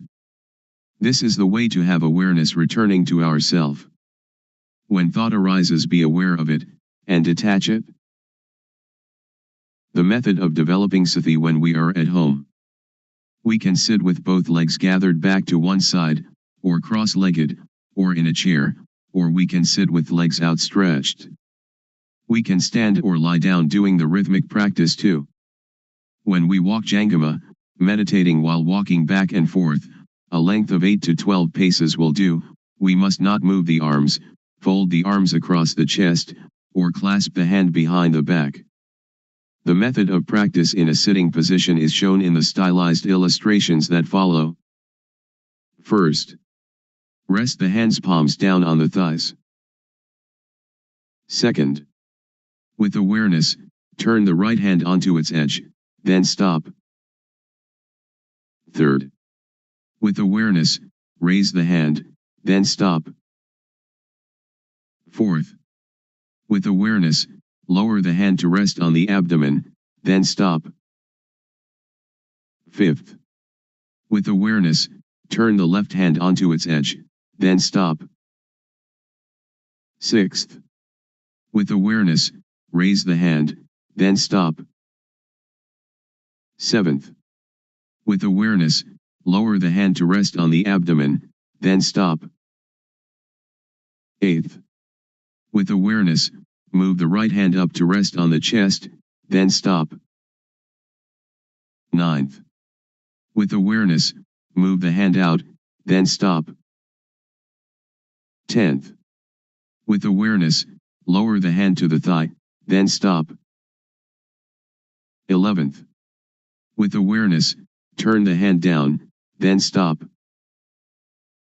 12th, with awareness, move the left hand up to rest on the chest, then stop. 13th, with awareness, move the hand out, then stop. 14th, with awareness, lower the hand to the thigh, then stop. 15th, with awareness, turn the hand down, then stop. And repeat this cycle of movements again and again. good in the beginning, excellent in the middle, and miraculous in the end. The object of the practice of developing sati through the method of movement. Stage 1, Suppositional Object. We must know Rup Nam, body-mind, must know Rup acting, Nam acting, must know Rup disease, Nam disease. There are two kinds of Rup disease, Nam disease. With diseases of the body, like headache, stomachache, and wounds, we have to go and see the doctor at the hospital. The disease of the mind is dosa, moha, lopa, anger, delusion, greed. For a cure we must depend upon this method of developing sati, awareness.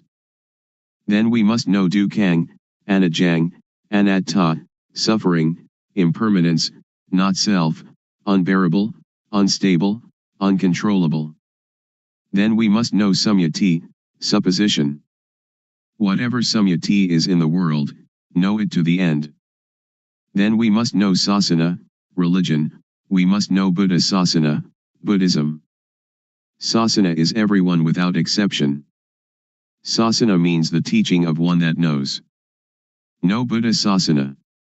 Buddha means one that knows, one that is awake, one that is blessed with Dhamma, which is sati, samadhi, panya, awareness, setting up the mind, knowing. So we develop panya. Then we must know papa, sin, must know punya, merit. Papa is dark, stupid, not knowing how it is. Punya is clever, knowing everything.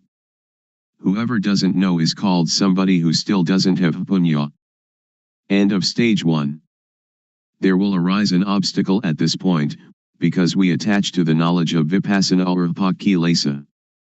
Vipassana or Kilesa, defilement of insight, is when we know outside ourself endlessly. We must withdraw. We must not enter thought. Stage 2, Touchable Object. Use sati to see thought. When thought arises, know it, see it, understand it, and touch it. As soon as thought arises, cut it away immediately. Do it like a cat pouncing on a rat.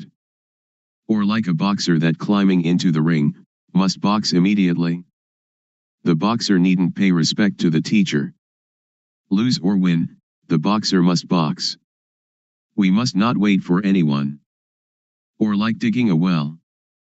When we find water, it is our duty to scoop out the mud, scoop out the mire, scoop out the water until it is finished. Scoop out the old water to the end. Now new water from inside will come out. We must stir at the edge of the well, clean the edge of the well, clean out the mud, and clean out the mire. Do it often. The water will become clean by itself. When the water is clean, anything that falls into the well we will know, see, and understand immediately. The cutting out of thought is the same. The quicker we cut, the better it is. Then let us see Vatu, thingness, see Paramutha, mind touchable, see Agara, change in Jess. Vatu means things that exist in the world, everything in humans and the mind of humans and creatures.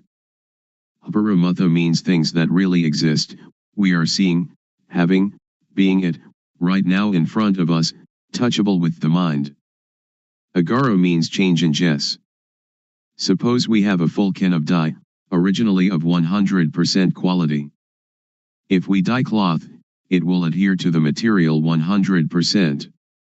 When we know, we see, we can touch with the mind, the same full can of dye but the quality declines. Take it to dye cloth, it will no longer adhere to the material. This we must really see, must really know. Then see dosa, moha, lopa. Then let us see, vedana, sunya, sankhara, vijnana, feeling, percept, conceiving, knowingness, see them, know them, and touch them. Really understand this. We needn't doubt. Now there will arise a little bhiti, rapture, but bhiti is an obstacle in the higher practice of Dhamma. We must not be interested in that bhiti, we must come to see thought. This is the beginning of the touchable object, of this method of developing sati, of one that has panya. Continue to see thought. There will occur knowledge, or jnana panya, the knowledge of full direct awareness knowing. See, know, and understand kilesa, tanha, upadana, kama, defilement/stickiness, craving/heaviness, attachment, action. Therefore attachment will lose its taste, loosen its grip and fade, just as poor quality dye cannot adhere to material. There will again arise piti. We must not be interested in that piti. Uproot satisfaction and dissatisfaction. Continue to see thought, to see the mind that is thinking.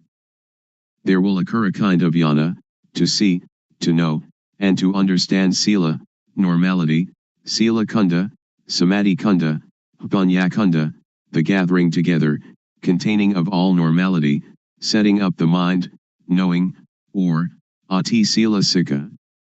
Ati jitta sikha, and ati panya sikha, the training in the higher ethics, higher mind, higher knowing. Kunda means to contain or to fight. Sikha means to steamroller into powder or to pulverize to extinction. So sila is the tool to get rid of crude kilesa. Crude kilesa is dosa, moha, lopa, kilesa, tanha, upadana, kama. When these lose their taste, fade, and loosen, then sila occurs. Samadhi is the tool to get rid of median kilesa.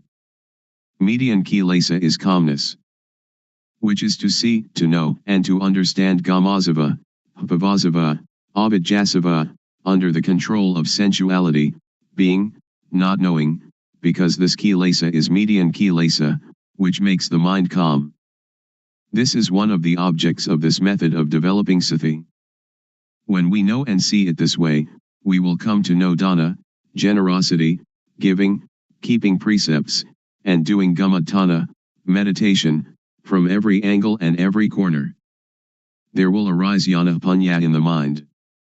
For a bad bodily action, know how it is papa, kama, harmful, benighted action, and, if there really is a hell, into which level we shall fall. For a bad verbal action, know how it is papa, kama, and if there really is a hell, into which level we shall fall.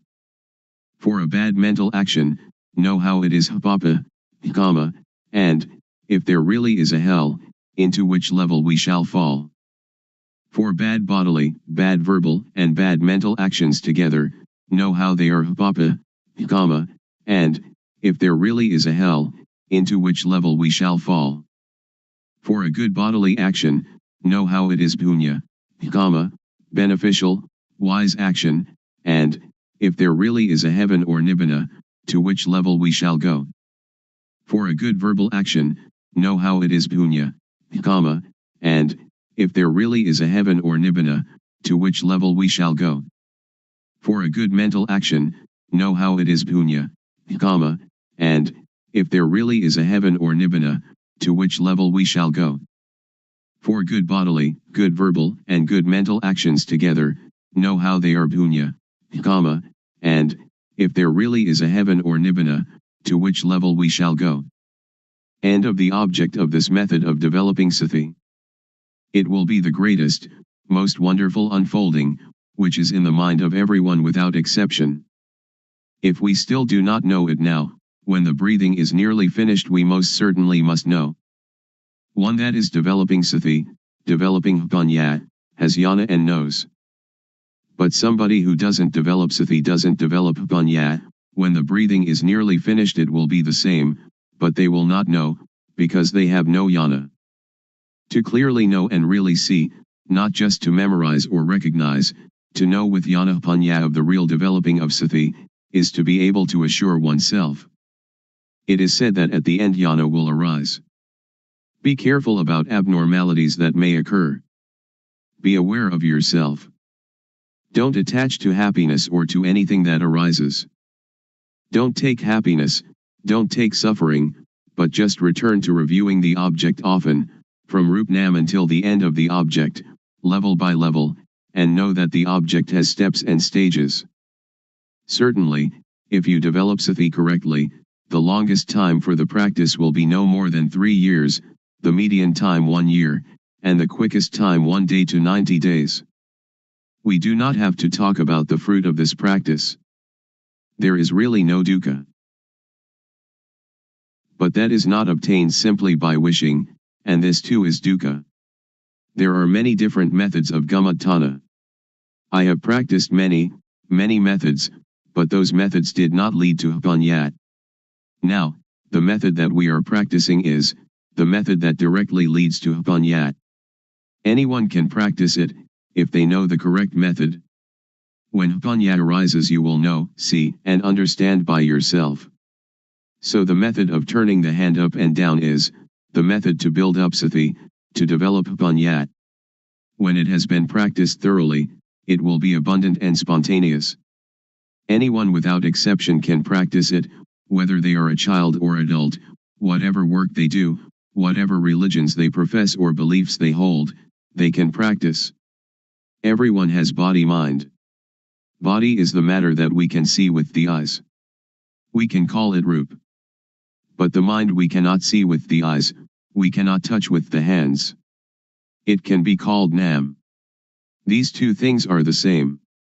When we build up sati, develop sati, Vipassana will arise and know by itself. Just have the thing that is already there grow up. The thing that is not real, we don't have to do it. When we know Rup Nam, we will know everything, and we can really untie dukkha. For example, we will not attach to samyati. After knowing that, we practice more awareness, doing the arm movement as I advised you. Now we do it faster. Thought is the quickest thing, it is quicker than electricity. When sati Vipassana has increased, it will know, see, and understand dosa, moha, lopa. When we know it, dukkha in the mind will decrease. Most people misunderstand, and think that dosa, lopa, and moha are normal. But one that knows says that dosa, moha, lopa is dukkha, ugly, dirty, so he or she doesn't let that thing come close. This is called knowing one's own life mind, which is clean, illuminated and calm. When we know this point, it has great potential, like a small stream descending to become a big river. So the method of practice is to have more and more awareness, knowing the postures of the body, and those minor movements like blinking, looking to the left and right, inhaling and exhaling. All these movements can be seen with the eyes. But we cannot see thought with the eyes. We can only know it and see it with samadhi, sati, Vipassana. The samadhi I am talking about is not sitting with eyes closed. Samadhi means setting up the mind to be aware of ourself. When we have awareness of ourself continuously, that is called samadhi, or it can be called sati. When the mind thinks, we will know thought immediately, and thought will become shorter and shorter. It is like plus and minus, increase and decrease. If we talk, there is much to say, but I would like all of you to practice the movement, to practice by yourself through the method of movement. The fruit will come by itself. Glossary of Pali terms. The talks collected in this book contain an abundance of Pali terms. Luangpor Teean freely used Pali terms, both in discourses and guidance and in naming experiences that occurred in his practice. And for the most part his use of these terms corresponded more or less to their standard meanings. Many of the terms have indeed been absorbed into the Thai language, although sometimes he would use technical terms in an individualistic and non-traditional way.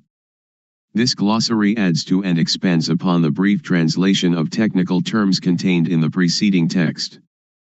And in so doing sometimes provides explication of the meanings of Pali terms that ranges more widely than Luangpor Teean's use of those terms.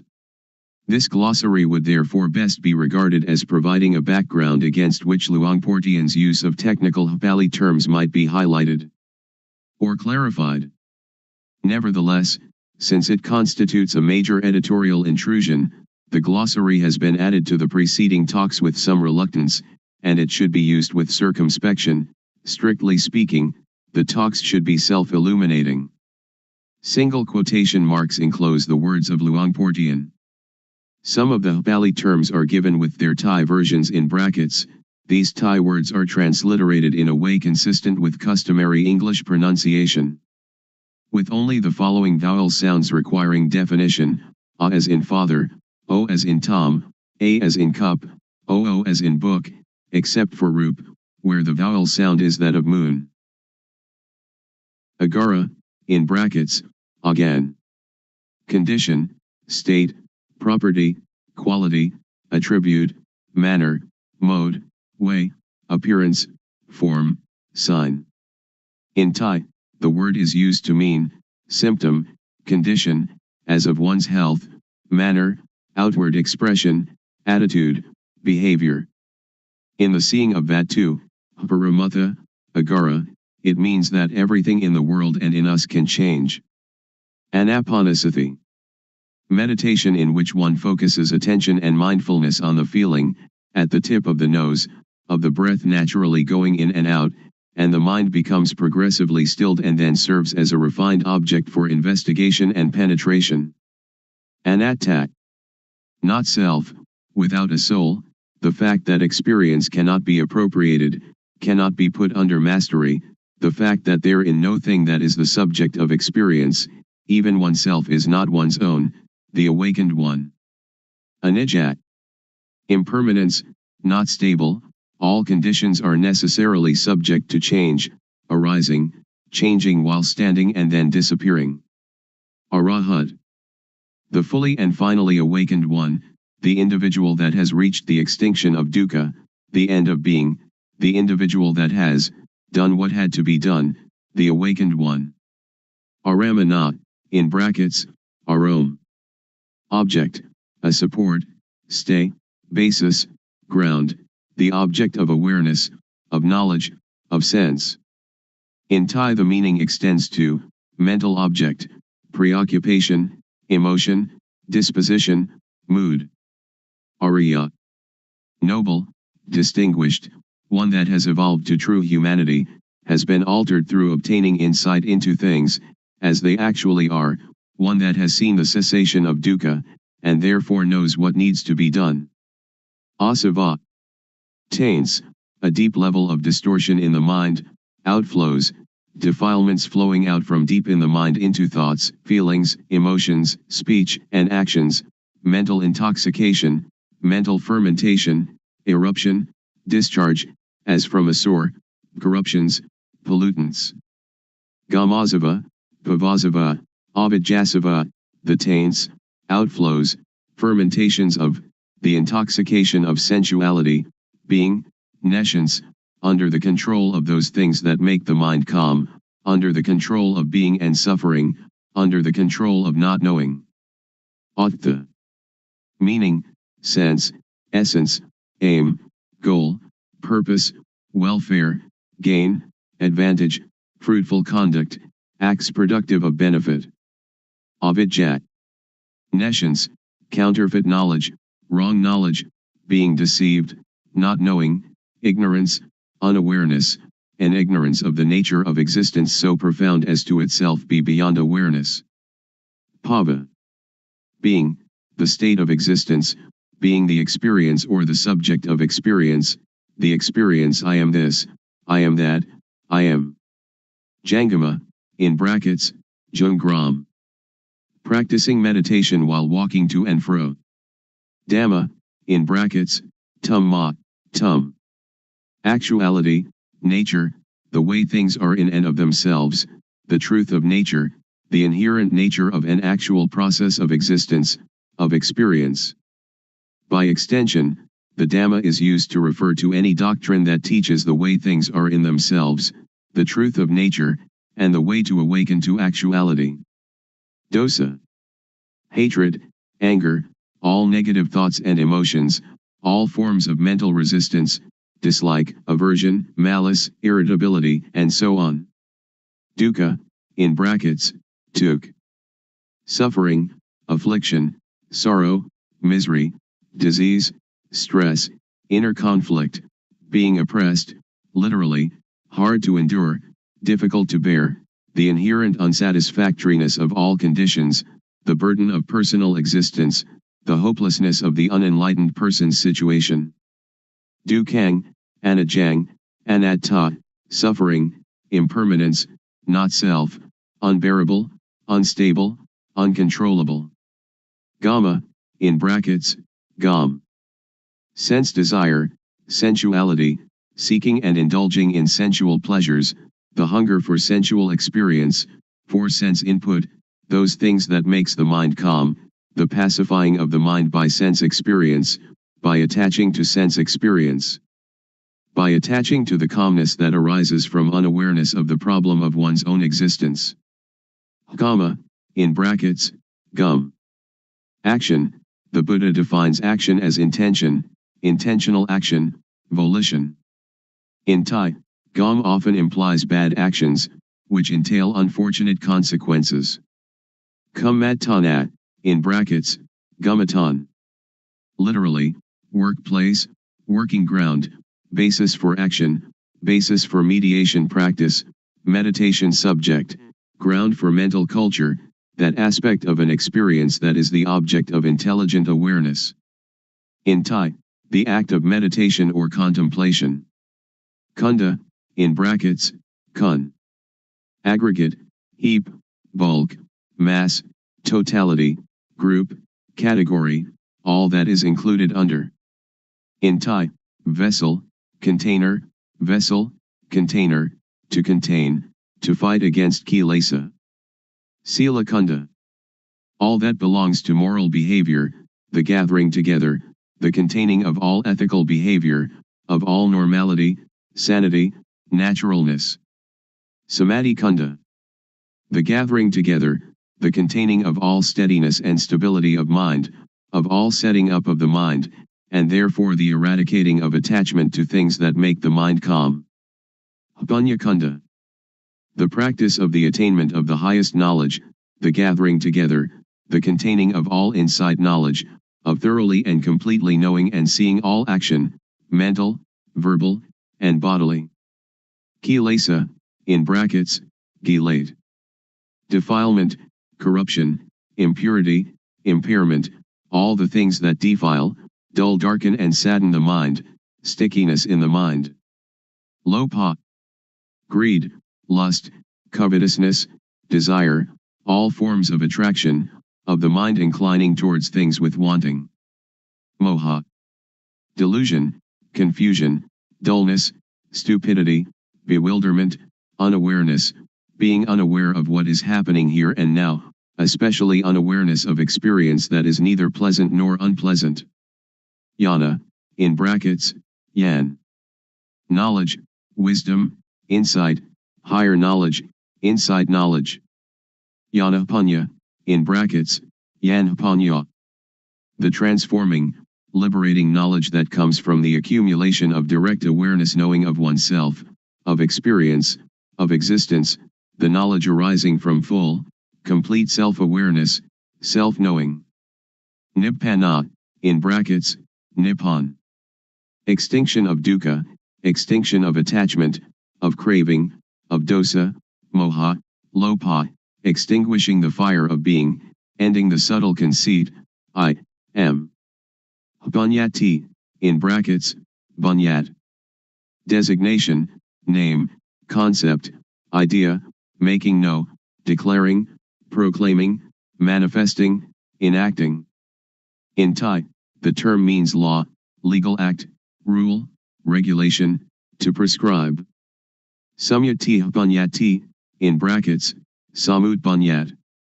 The convention of supposing, the designation of the mundane or conventional world, that which is conjured into being by the mind. Paramatha bunyati, in brackets, paramat bunyat. The designation of the sphere of the real, the actual, of what can be touched by the mind. Atha bunyati, in brackets, at the bunyat. The very deep meaning of the Dhamma, so deep as to be very difficult to know. Ariya bunyati, in brackets, ariya bunyat.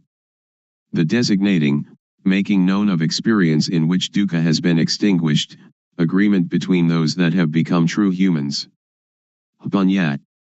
Knowing, understanding, wisdom, insight, intuitive wisdom, knowing by direct seeing outside of thought, seeing things as they are without conceiving, the knowing that results from dwelling in awareness of oneself.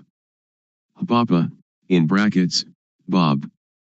Evil, bad, wicked, demerit, sin, stupidity, dark, stupid, not knowing how it is. Paramatha, in brackets, Paramad. The highest good, ultimate, absolute truth, the real, the actual, the true, unchangeable, invariable, the touching of things with the mind, everything that really exists in the world and in ourself, seeing it, having it, being it, right now in front of us, touchable with the mind. Patijasamuppada. Dependent co-arising, but let be the past, let be the future, I shall set you for the teaching, when there is this is, with the arising of this arises, when there is not this is not, with cessation of this ceases, the awakened one.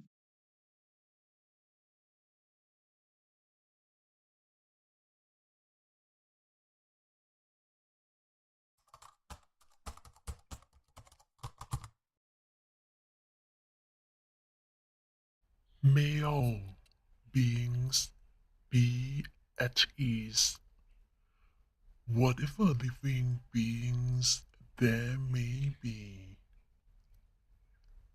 whether they are weak or strong, omitting none, the great or the mighty, medium, short or small, the seen and the unseen, those living near and far away, those born and to be born. May all beings be